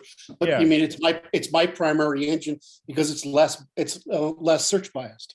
So I mean, it's not I mean, there's no institution or anything putting that in place. It's for all intents and purposes a free service. So I'm just understanding what's monopolistic here in this particular case. I mean, I'm trying to think of something that's a monopoly that we have, and I actually can't. I can't think of any. Well, there is Yeah. one company, but it's Intel has monopoly over their chips, but it's quality of the product. You cannot break down Intel. Well, Intel's dying now. Intel's in deep trouble now. You. Let me finish. I agree with you. Google is not monopoly. There's other choices. It's people's decision because they provide better service. Yes. People, but that's how it is. What you can do with Google? Stop people from using Google? Like, what can you do about that? It's not practical. So everybody knows how to make Google go away. The problem is that in doing so, there's no economic incentive in doing it. The reason you make Google go away is you remove the ads. The problem is, we'd have to make it a state institution. So just to maybe we should look up the definition of a monopoly.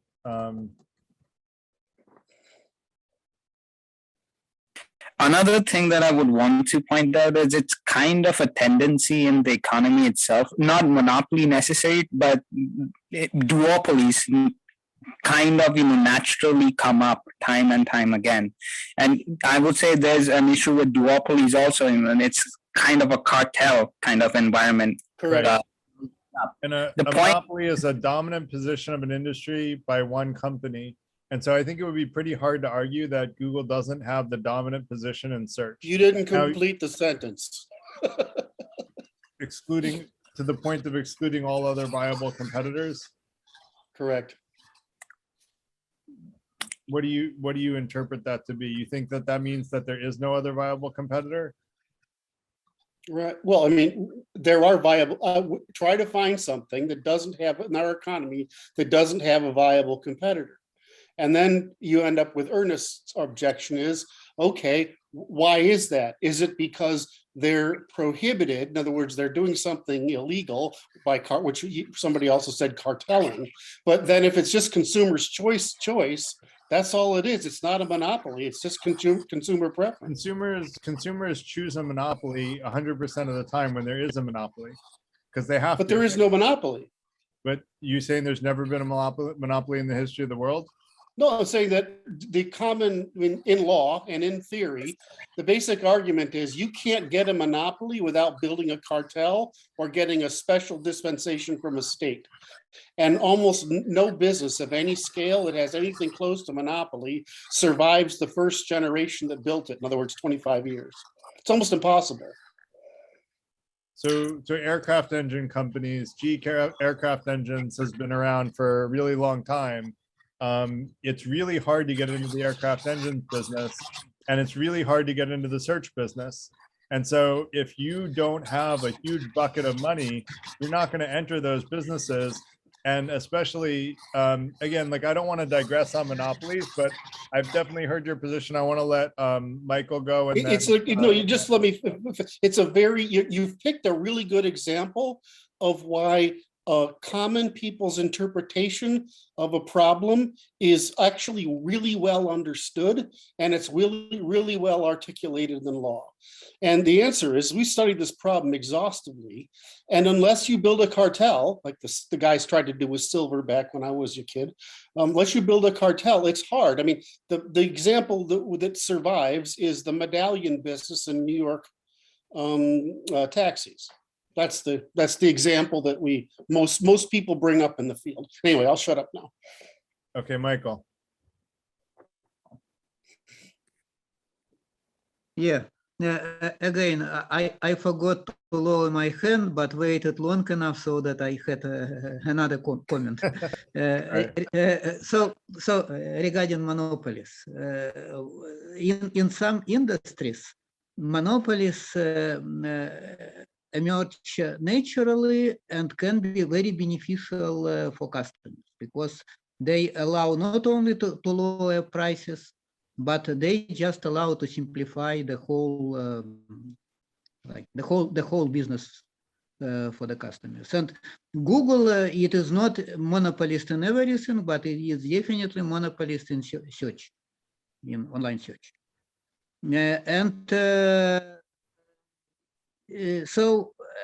Amazon is practically monopolist in this online market, right? My point is that in these cases, maybe it's not practical to break up these monopolies, but the state, the government should keep them on a short leash, so to say. So it has to regulate them. It has to prevent the abuse of power for these monopolies that we see happens a lot.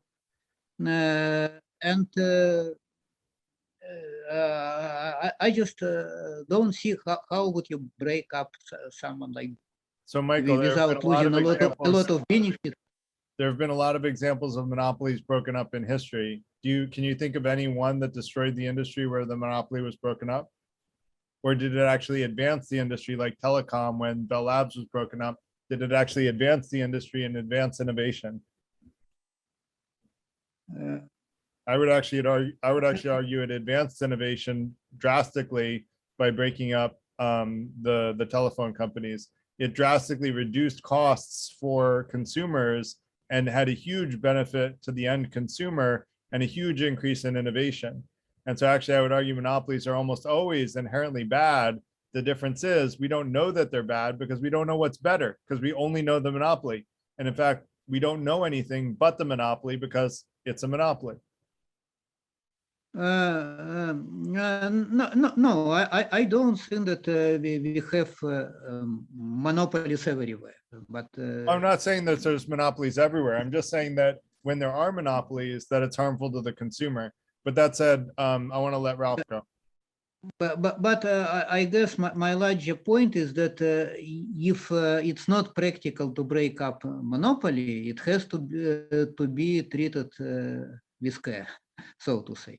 So like the example of China, where they have this practically state-owned and state-run companies that are practically monopolies, but they are state-run. And they can be pretty efficient, and the state just prevents them from doing too much harm to the customers. That's a very debatable question, but let's not go into China's economic policy because that's probably out of the purview of tonight. But saying that Chinese Chinese monopolies don't do harm is a whole nother question for another day. I would argue they're stealing IP from around the world left and right through corporate espionage and through cyber hacking on a regular basis. But this is the state to blame, not the companies. Let's let Ralph go because he's been waiting. Yeah, I just wanted to say, Michael is making some good points. But the thing is, monopoly is an old term. It has, the way it's defined is, what it is, but it's the discussion should really be broader about when are companies too large, because it's true, there are very few actual real monopolies. Google is not a monopoly, but they are extremely large. They have tremendous market power. But they're a different type of an organization than when this whole conception of monopolies came in, when your company trusts way too big, putting smaller guys out of business and prices rising.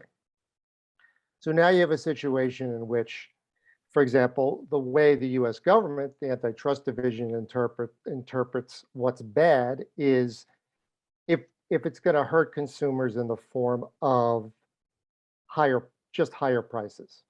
But there are other things to think about. What are some other harms? For example, and I'm sure Kurt could talk about this, there's the other side of it, which is monopsony, when you don't have and the impact and the how dominant players can affect your choice as an employer, right? There's that side of it. And the US government now, as an example, only cares about, based upon what their policy is or who they'll go after is, do they think prices will be increased for consumers? That's really the only focus. Well, maybe that shouldn't be the only focus, right? Because going back to the issue of providing the most happiness or the most benefit, reducing harm, is an organization that gets too big and too powerful, an organization that can cause harm. Maybe Google is that company. Maybe, according, as Michael said, maybe it's not. But the discussion has to be broader than I think the official definition of a monopoly. Great, thanks, Ralph. If it's okay, I'm going to go on to the next subject because this one's going to probably digress us a little bit too. Let me see how much we have left. I still want to get to inheritance tax because it's important, but I do think that when we talk about maximizing fairness, which is about maximizing happiness and minimizing harm, I think that democracy is important. And for those that aren't aware, we are allowed to now give unlimited amounts of money to all levels of politician and judges, and they are allowed to do favors for us in return for that money. And so you can essentially buy political power in the US. It's a little bit indirect, but it's pretty close to direct. And when that's the case, really money does, essentially buy power. And I think that takes the hands out of democracy. Now, it hasn't been taken out of democracy yet, but there has been an incredibly large amount of money that's gone into politics since that law was passed in 2010, or since that was made law in 2010 with the Citizens United Supreme Court decision. And not a lot of people are talking about it, although it gets talked about a little bit. And so I would argue that in the interest of fairness, that money should be used for free market decisions, not for buying political power or judgeship power. And so that's, again, I realize controversial, but and political, and I try to avoid political subjects, but in some ways that is unavoidable, because I think it is a key part of an economic system, is what can money be used to buy in an economic system. And I would argue that it should not be able to buy political power, whereas right now it can buy political power. So I'm curious if anyone wants to defend buying political power with money in an economic system.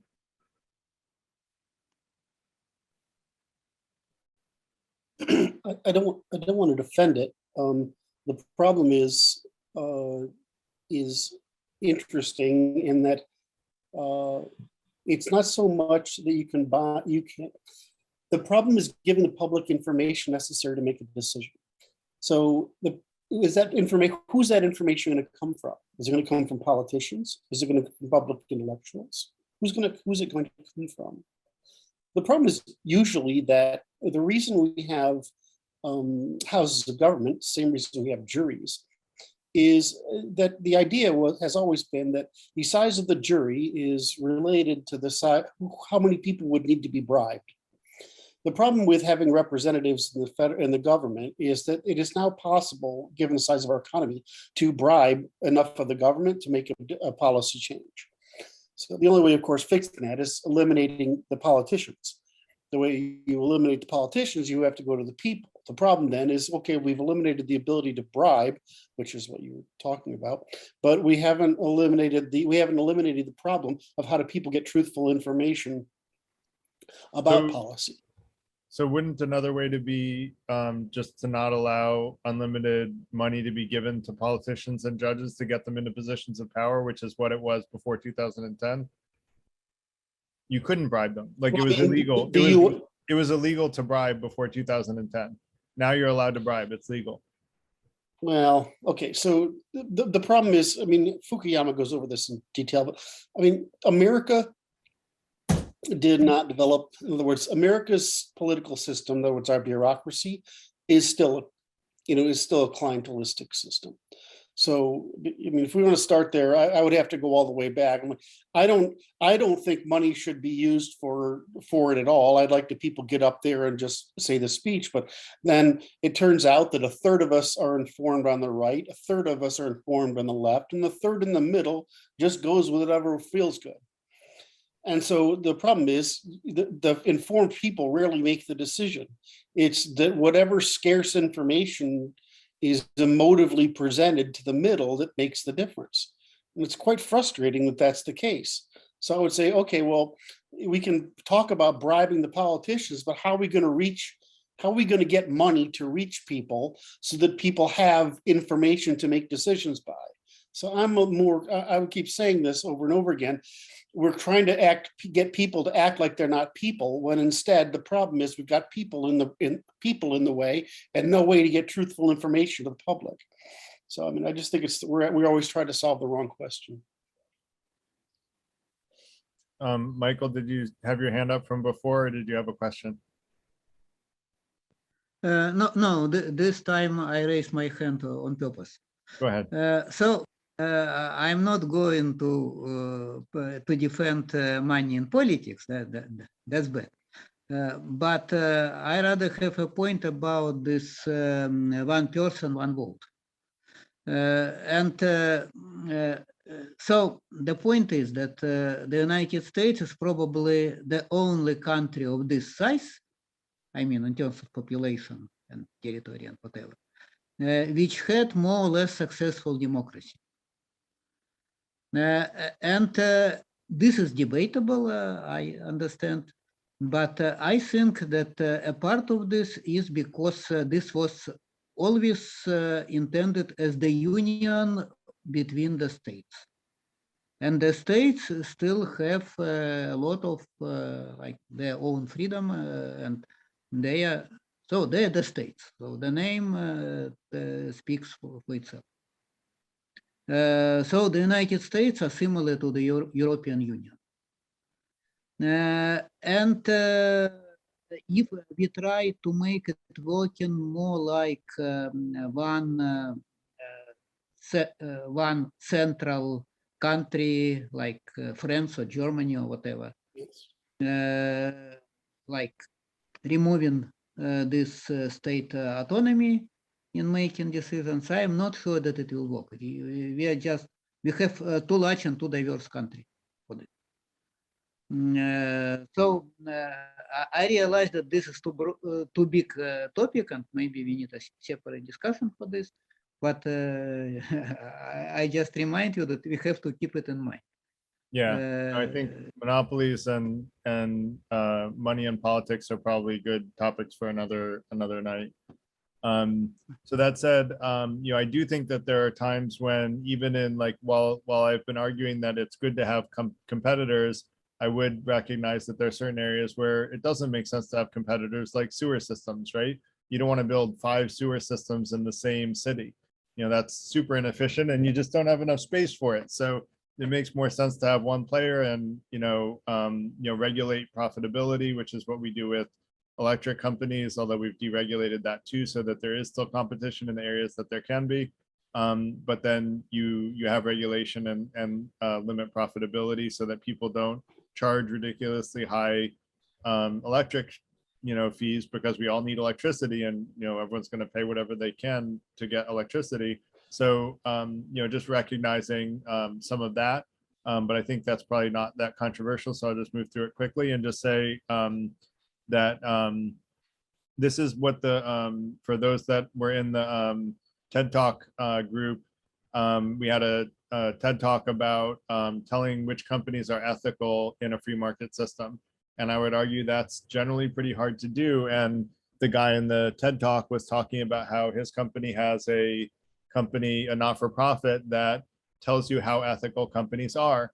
And I use an app for that. I think it's called The Better World. I forget. But like there are ways to tell which companies are more or less ethical. And I want to, encourage people that I think it's a good thing to be aware of the level of ethics and that the companies that you shop from have, and to choose to shop from more ethical companies. And someone mentioned, Amazon has a, more or less a monopoly, and they used to pay some of their workers so little money that they were on food stamps. And, we know that Jeff Bezos has quite a bit of money and is not doing so poorly. He's got a few extra Ferraris to drive around, and yet some of his employees were, making so little money that they were on food stamps. Because of political pressure that got remedied. But I will say, like, it's important to, shop with your conscience, in my opinion, and shop for companies that align with the ethics that you have. And if you think that, that's the right ethical thing to do, cool, like, shop with the companies that do those things. But if you have no choices and like the only game of town is one, or like it's impractical to use anyone else, then that becomes a little more problematic. But I don't mean to go back to monopolies. I do think that, Michael mentioned externalities and greenhouse gas emissions, pollution, and depletion of natural resources. I would put these in the same sort of category as what I mentioned around cigarette tax. Is if a company is causing greenhouse gas emissions, we should try to figure out how much money does it cost to remove those greenhouse gases from the atmosphere, and we should be taxing the people who release greenhouse gases with enough money that we can, undo the damage that's done. And so there should be a net neutral for people who cause harm to the environment to clean up the environment with the taxes that we charge the people who are harming the environment. And so that's kind of how I would approach it, like how I would propose approaching it. Michael, go ahead. I agree with this classification. I just wanted to be sure that this is mentioned, because this is one of the biggest problems with capitalist economy, with market economy. I agree. That, I think it is a big it problem. always creates externalities of various kinds, and it does not care to repair the harm. So, Right. I agree. It's a big problem. And that's part of why I think it's important that, you know, we be visionary about how we could do it. And I'm not trying to solve the problem and say exactly how much should we charge carbon to like be able to recover, because I don't know the answer to that. But saying that we should charge enough to be able to recover from the harm done, you know, I think is a logical paradigm to follow and something to strive for, and gives us like at least a direction to work in that's, I think, better than where we are today, which is just completely ignoring externalities and pretending they don't exist, la la la la la. You know, that's not to me like a good place to be. And that said, I do want to get into probably the last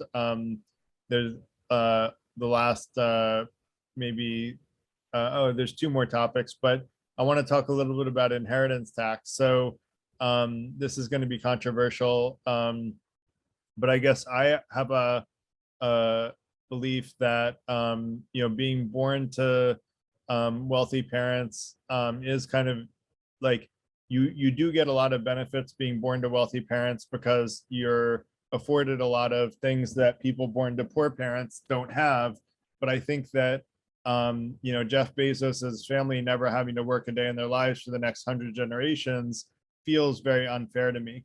And that is the reality that we live in today, is that his family for the next 100 generations, maybe further, won't have to work. And, you know, if they're careful with their money, it'll last forever, or indefinitely, I should say, and no one's that careful. But long story short, I think that there should be, over some specific number, I throw $10 million out there just as a random example, 10 million per child. But like I said, I don't want to get into like how much money, but I think there should be a dollar amount that's like enough that makes parents want to save their money to pass on money to their kids, that they can like pass money on to their kids so that their kids will live a happier life and not have to be as worrying about, you know, worry as much about money as maybe their parents had to. And I think that's good to have some level of intergenerational wealth passed on. But I think there should be some limit where above a certain amount, and you know, that you know, money is basically taxed and used to fund you know, things like giving free higher education to you know, to people in society, to invest in society as a whole, and be more of a meritocracy rather than a dynastic wealth community. And for me, like, you know, having, you know, unlimited amounts of money be inherited, which you can do through trusts and, you know, creative inheritance techniques, you know, seems very counter fairness. So I'm curious if anyone wants to disagree with that, or, you know, what people's opinions are. Sean, I'll disagree with it if somebody else doesn't have anything. Yeah, I was just going to say, I mean, I think you made a good point that then that up to a certain point, you know, there should be no inheritance tax. I agree with that. But I just wanted to point out that society is more like a run on a family structure. And let's say if we create an inheritance tax, what are the incentives that are going to create? That what that basically does is, you know, it would most probably incentivize people to spend as much as they can during their lifetime, so that it won't probably get passed down. That would be the biggest thing. Now, is that a good thing? You know, it's like you say they're spending more during their lifetime. It's going more into the economy, so it's better for the economy. But most people wouldn't want to do that, right? I was just wondering, most people work so that, you know, they work for their family. They want to give their family a better life than they had. So I just wanted to point that out. I mean, there are going to be certain incentives, and I'm much more worried about what incentives the inheritance tax would create. than what we think it would benefit. Great, thanks, Shaunak. Ernest. Yeah. And Kurt, I want to encourage you to raise your hand, Kurt, so that you can go as well. Ernest, I think was Ernest. Okay. How do you raise your hand, by the way? Oh, I'm sorry. Kurt, if you don't know how, do you mind, Ernest, if we let Kurt go? Because he did speak up earlier. Okay, Is that yeah, go ahead. Sorry, I didn't know you didn't know how, Kurt. So just Kurt, to let you know, under the bottom menu, there's, where is it? Participants. Reactions. Reactions. Yeah, it's under reactions. Oh, thank you. Okay. I learned something new today. There you go. That's a good thing. That's what we're here for. Is to I learn. only use it. I only pretty much live on this thing. There you go. All right. So Kurt, go ahead. You know, this is the problem with stories versus examples. You know, the first thing we know is that, you know, if we look at this, the data on this, which is pretty overwhelming, there's two things that are really obvious. One is that wealth almost never lasts beyond the third generation. In other words, if you make it, your kids are okay and it's gone. My grandfather, my great-grandfather was fabulously wealthy. And in my generation, it's gone, right? And that's really, really common. My grandmother's is only 4 generations from Scottish nobility. It's gone. So if I look at, you know, because I'm playing this game, if I look at the top 80, there's about 80 families in the country who have a lot of intergenerational money. They're not hard to find out. Now, if you look at how much money they have, it doesn't even register. Right, compared to what the government has. What do you think their return on capital is versus how well the government uses the money?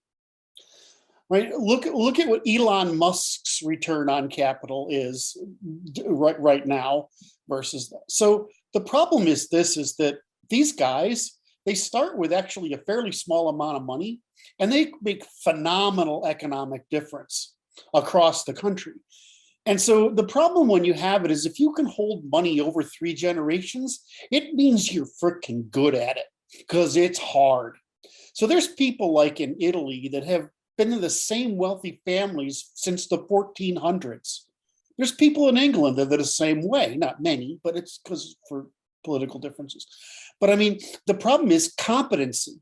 So I always see this as a very envious and uninformed position, is that the truth is that this money goes away very quickly. And if it doesn't, it's because the people who are running it are doing fabulous things with it. I don't know if any of you guys are from the upper 1% or not, but do you have any idea how hard it is to hold on to $10 million once you've got it? I mean, it's a dead heat race. It's the thing I hated most about being rich. I mean, you spend your whole life trying not to lose the money you've made. I see it as a made up story so people feel good. The real problem is, why does the government produce such shitty returns on capital? Why? That's the problem. Anyway, that's my point. I guess, Kurt, though, like if you want to go to the YouTube video from I think it was a week ago, I basically taught how you can indefinitely maintain generational wealth with very little effort. Quite frankly, it's not hard. It's really not. So is that theoretically or empirically? It's empirically over the last 100 years. If you use the strategy that I talk about, you will retain generational wealth. Period. No, you ran a model. I'm saying, who has done that? So I didn't research every single human being that's existed for the last 100 years and how they invested their money. So if that's what you're asking, I didn't do that. But I can tell you that 10% of people do actually retain their wealth more than 3 generations. That said, Ernest, I want to let you go.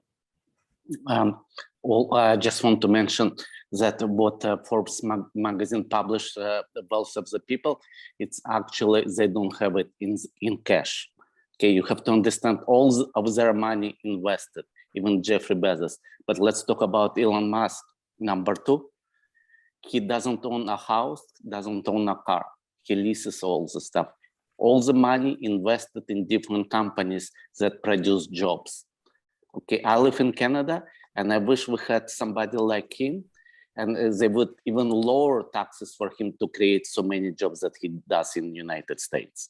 You have to understand, this money, it's not, he doesn't use for personal gain, it's for everybody's gain. Everybody benefits from his company. And it would be, in my personal And opinion. no one, by the way, no one is talking about taxing Elon Musk during his life. It's talking where what I'm proposing is that after Elon Musk dies, that Elon Musk's kids are not as good at handling wealth, because I agree with Kurt that people who are good at handling money should be able to have it. But I don't agree that just because someone is a child of someone who handled money well, that they are inherently better at handling money than poor people. You know, some poor people are better at handling money, and that's why they become wealthy. And so all I'm saying is that we should give people an equal starting point on earth, and not say that just because you were born to a wealthy family, you know, have, you know, what could potentially be, you know, 50 generations of wealth, which the Rockefellers still have plenty of wealth, right? So some families do maintain it. But okay, I understand what you're saying, but it's like I have a house, okay?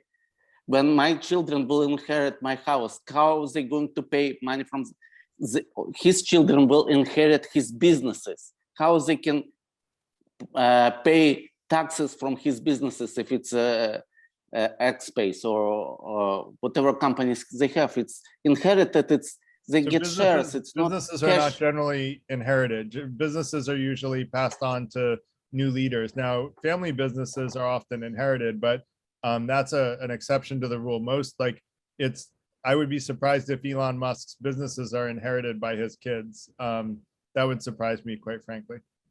I don't see him as the kind of guy that would do that. He will have shares. His shares in the company will be inherited. Perhaps, but not the leadership of the company. And yes, you know, again, that's what we're talking about, is whether or not wealth should be dynastic. And it sounds like you agree that it should be dynastic, and people shouldn't have to work for 100 generations in their life if they were born to a wealthy family, which is fine. Like, you're entitled to that opinion. Like, that's what Kurt says too. So Trevor, Kurt says that they won't last that long. But I agree. But I agree with Kurt. You know, yes. Yeah. In Trevor, practice, I know theoretically it should last, but in practice, unfortunately, it doesn't last.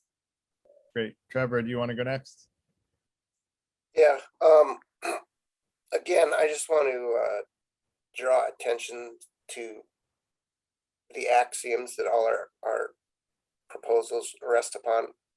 So, for example, this inheritance tax, whatever you want to call it, I think it's certainly arguable that this is a good idea, that it should be capped in some capacity. Like, an optimal system, I think, would have some sort of a cap. Let's say, as a thought experiment, we can determine what the optimal level is. By some means, we've been able to determine this. The problem is the system that governs our laws, so-called representative democracy. The odds of this implementing it are somewhere in the neighborhood of 0. If you look at probably the most beneficial change we could make, which would be Medicare for all, single payer health delivery with some sort of private sector supplement. This has support across the political spectrum. It has huge support among Democrats, and it has greater than 50% support among Republicans. But if you simply observe what politicians say, including politicians who often proclaim to be diehard supporters of it, like AOC, it is clear that the political game and politicians are not truly trying to represent the will of the people. So, not to be a pessimist, but well-meaning people like us can get together in meetups for the rest of our life. But if the system that underlies all of this is not truly democratic, which appears to be the case, are we not wasting our time? So I hear what you're saying, Trevor, and we were talking in the beginning how we want to be idealistic, realistic idealists. And so totally get what you're saying. And actually the data supports what you're saying, Trevor, which is that in general, money makes decisions more like money in politics makes decisions way like almost all the time, and democratic popularity is almost never the decision maker for what becomes policy. It's almost always follow the money, and whoever's got more money and donating more money to politicians is who gets what they want. So you're absolutely right pragmatically. Now, could that ever change? I think it could. I'm, trying to bring about things that might make that change someday, and I hope that a lot of other people will join me, and if enough people do, someday that could change, in my opinion. That said, isn't that where the public attention and discourse should be on? Is on the most fundamentally important problem in the system. I agree with you that having democracy, and democratic popularity of decisions should be. We should talk about that another night, because we're a little bit after 9 o'clock, and so I want to sort of let Remco go, and then I think I have one more thing that I want to cover that's very short and probably non-controversial, and then we'll kind of wrap up. So Remco, go ahead. Yeah, thanks, Garrett. Look, I made some comments while the discussion was rolling up above. You can have a look at them later on. Look, after this, I think I'll probably dip out of the conversation because we're getting into detail, and I have a problem with detail unless I have a framework from which to have a conversation. I don't feel that framework. Look, there's some very serious problems. So let's take the United States, for example, and I'm addressing the topic of taxation.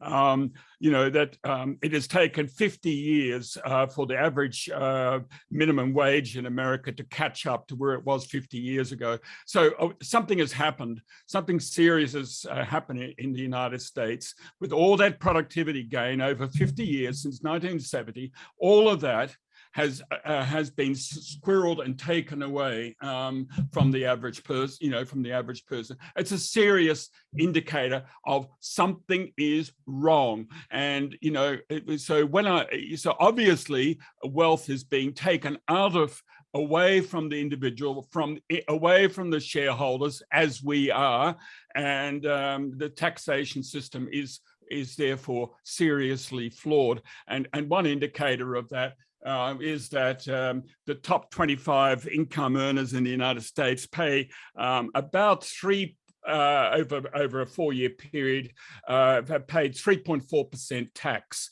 on their accumulated income. In comparison, I'm talking on top of my head now. In comparison, the average income earner has paid 95% tax on their increased net value. I can actually quantify it and give references to that. What I'm trying to say is, in the end, the system is flawed. So how do we deal with it? Well, income tax is one, a tax on wealth is another, and tax on spending is another. There are 3 sources where the government can draw its taxation, and I think it needs to be put up front. 3 sources. We tend to focus on income and ignore the others, and we need to really be clear on that. In what ways should be, there is a need for income. Where should it, taxation, where should it come from, and how should it be allocated, and what are some of the drivers? It's a topic in its own right. It needs to be extended. Anyway, look, I don't know whether I'm making a lot of sense, but I think we need to go back to fundamentals. I'm sorry, Garrett, I'm going to have to dip out at this point because I think I would only be distracting your stream of conversation. But I really think we need to go right back to the beginning and say, what are we really about? What do we want to achieve? And by the way, is there such a thing as capitalism? I suggest it's a nonsense. I think we need to drop the term because it only has existence relative to communism. And if we don't have communism, then what do we have? We have a society that's buzzing, and we can use whatever title we like. I think it's emotively loaded to talk in terms of capitalism and non-capitalism. I think the template for my mindset, and this is my concluding mindset, my template for a mindset is Michael Porter's Competitive Advantage of Nations. And he talks about not picking winners, creating a viable stage for activities to happen, and not to pick winners, but by and large just to butt out, promote conditions for activity to happen. But anyway, I as I said, that's my thought, Garrett. I wrote some thoughts earlier. Take it for what it's worth, and thank you for listening. Thank you, Remco. Really appreciate it, and good points as always. Shauna, go ahead next. Yeah, just another thing about the inherent tax and, in taxation, high taxation in general. You were talking about, people do not really have, like, falling generations usually do not have high return on capital. One thing that, that must be taken into account, that one person makes the wealth, obviously one person has multiple people in his generation and it gets divided out. That's why, it's not kept in, let's say, it's not accumulated in one person. That's one thing. Another reason is the parents who make the money, they don't really pass on the skills to how to keep the money. That's extremely difficult to do. Another thing is, if you're talking about return on capital, okay, who has the best chance of getting better return on capital? The alternative, you're saying, by any sort of taxation, is basically take the money from the people and give it to the government. And my problem with that, the government has really bad returns on capital, in generally speaking. So it's like, that's one of my biggest gripes against high taxation, is like you're taking money from the people and giving it to the taxation with the hope that the government will make better use of that money, which the government really never does, empirically speaking. So just putting that out as well. So if I can give a quick counter to that, all of the wealth created in society is actually a result of government investment, because we wouldn't have like any wealth creation if we didn't have contractual enforcement, a legal system, police, an army to defend us from invaders who would steal all our wealth. All of that comes from taxes. So actually, without taxes, you would literally have no wealth creation in society as well. If you want to go to Somalia and see what it looks like without taxes, you can try to live in Somalia for a while and see how it works in a government without taxes. No. It doesn't work out very well. So government's return on investment is That's not an honest argument. I'm not saying any taxation.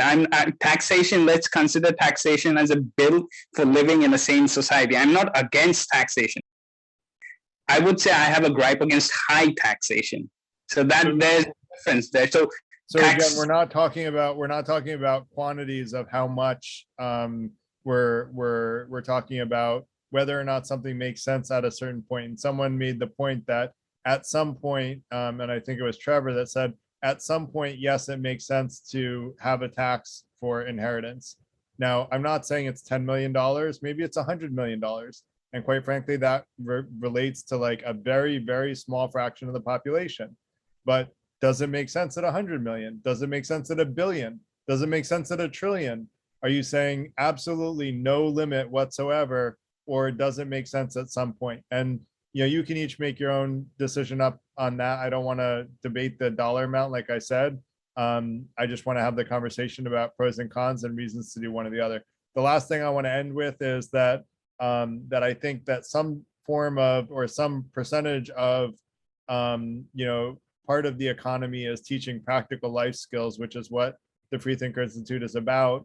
A lot of what we did today is practicing our critical thinking skills, which is a key part of what we want to do as this organization, is to allow different ideas in and have all perspectives represented and let everybody voice their opinion and say what they think, and not only what they think, but why they think it and the rationale. And I think it's really important to teach practical life skills. And so I think that some percentage of the economy should go towards enabling people to have practical life skills and sort of being taught practical life skills, because that's not historically taught in academia. It's not historically taught in like any sort of regimented way that I know of. Although if anyone knows of one that it is, let me know offline. That said, or feel free to speak up. They're actually afraid. They're afraid to teach it because one of the things that happens when they try is it identifies the social and class differences between the students in the classroom, and they found it to be alienating. It's interesting, Kurt. If you have like a study on that, I'd love to read it, to be honest. It sounds like you've read about it. So, Michael, I want to let you go next. Yeah, just wanted to say that I added the whole section that I called business work fairness. And this is something that people are doing in other countries in Europe, but it's almost completely overlooked here. And people are spending at work a big part of their life, so sort of important. Great. Thanks for that, Michael. And Kurt, I'm not saying that flippantly. Like, I'm genuinely curious because I think teaching critical thinking skills is super, super important. And I do agree with you that there's some reason that people aren't teaching it. And I'd love to learn more about what that reason is and try to come up with a counter argument to it. It's a nightmare. If you look at there's 4 great society policies that have failed dramatically, and education, of course, is the most obvious of them, which is showing up everywhere. But anyway, so I gave you one example. The other is that parents don't like it when children come home and call them stupid. And that's the other thing that happens. And so we've, I don't want to get into it, but those are the 2 canonical problems that are raised, that come back from teachers who, of course, are trying to be pseudo parents, and they don't like being put in a position between parents and children. I would love my kids to make me look stupid. That would make me happy. I'd be proud of them. Well, that's what makes you middle class. The problem is, I'm not middle class actually, but thank you. Well, whatever. I mean, I'm saying the point is that middle class ethics is what I mean. The problem is that not all people have middle class ethics. Yeah, I agree with you. And I'm sorry, I didn't mean to interrupt. I definitely grew up probably lower than middle class. So anyway, I do want to kind of close things out. And I just really want to thank you guys for a super cool, very interesting conversation. We had really diverse viewpoints, which I really appreciate. That's a key part of like what we want to do as an organization, is get people with different perspectives in a room together, talking about things in a very polite, intellectually curious way, and sharing good ideas and exposing people to ideas that they may not otherwise be exposed to. And, ultimately each one of us should use our own critical thinking skills to decide what resonates the most with us. And for me, that's what, life is about, is teaching people to think for themselves. And that's what the organization is about, is teaching people to think for themselves. And maybe someone is not going to like me, Kurt, for that, but it is what it is. That's why I'm kind of curious to know about where I can read more about why people don't want to teach critical thinking skills. Because it's not critical thinking skills. It's anything to do with economics, politics, and law. Got it. Okay, well, that's even broader. And hold on. And then the other problem is they remove the sequence, grammar, logic, and rhetoric. They've, of course, limited all 3 because, of course, what you think it makes you able to have critical thinking skills. It's the formation of grammatically correct sentences, prohibits you from making conflations, inflations, and errors of induction, deduction, and fictionalism. So the problem is they've eradicated everything in order to decrease the responsibility of the state for producing measurable outputs that produce a child that is employable by the graduation of 12th grade. Anyway, I won't go into this in any more detail, but that's what it is. Great. Anyway, Ernest, I just want to say, Ernest, you're a smart guy. I'm glad I met you. I agree with you, Kurt. But point is, Garrett, it's where need to make incremental changes. We cannot revolutionize. My question to you, Garrett, Yeah. which specific subject, if we work on something specific, we cannot go education and medical services on all different areas. But if we can improve most, where we have to find where we can improve most on current system. It's 99% there. We need to make incremental changes. Right. I agree with you, Ernest. And that's actually what my paper on being a realistic idealist is about is create an ideal that might be 100 years away, but then make incremental changes 1 year at a time to work towards that ideal with a long-term plan, short, medium, and long-term plan. So I agree with you 110%, Ernest. Like we need to make incremental changes. As to your question about where do we make them, I'd argue we're a big country and we're a big world, and let's work together to change, make incremental changes in all the areas that we can make progress, because we have a lot of people, and if we coordinate and focus on, making incremental changes in all the areas that we can, we'll make a lot more progress collaboratively. And I have a saying, if we don't help each other, who's going to help us? Let's help each other make incremental changes for the better. And the way we do that is through freely sharing ideas, thinking for ourselves, being open to new ideas, and not just succumbing to critical confirmation bias, which I think is enemy number one of society today, which is just agreeing that we are thinking that we already know the answers. Let's be open to new ideas that teach us new truths to be the best version of ourselves, use our critical thinking skills to make better decisions, and then collaboratively work to increase happiness and decrease harm once we have a clear picture of the truth and we're being the best version of ourselves. So that's really what the Free Thinker Institute is about. And so I want to thank you guys for coming tonight. And I hope you guys will come next week. We're going to keep having these sessions every Tuesday, hopefully, for the foreseeable future. And we've got lots more planned and cool speakers coming up. So thanks everyone for coming.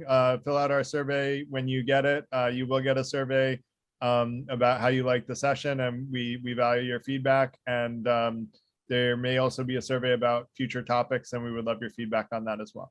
So thanks a lot, everybody. Hope you all have a great night. Thank you. Bye-bye.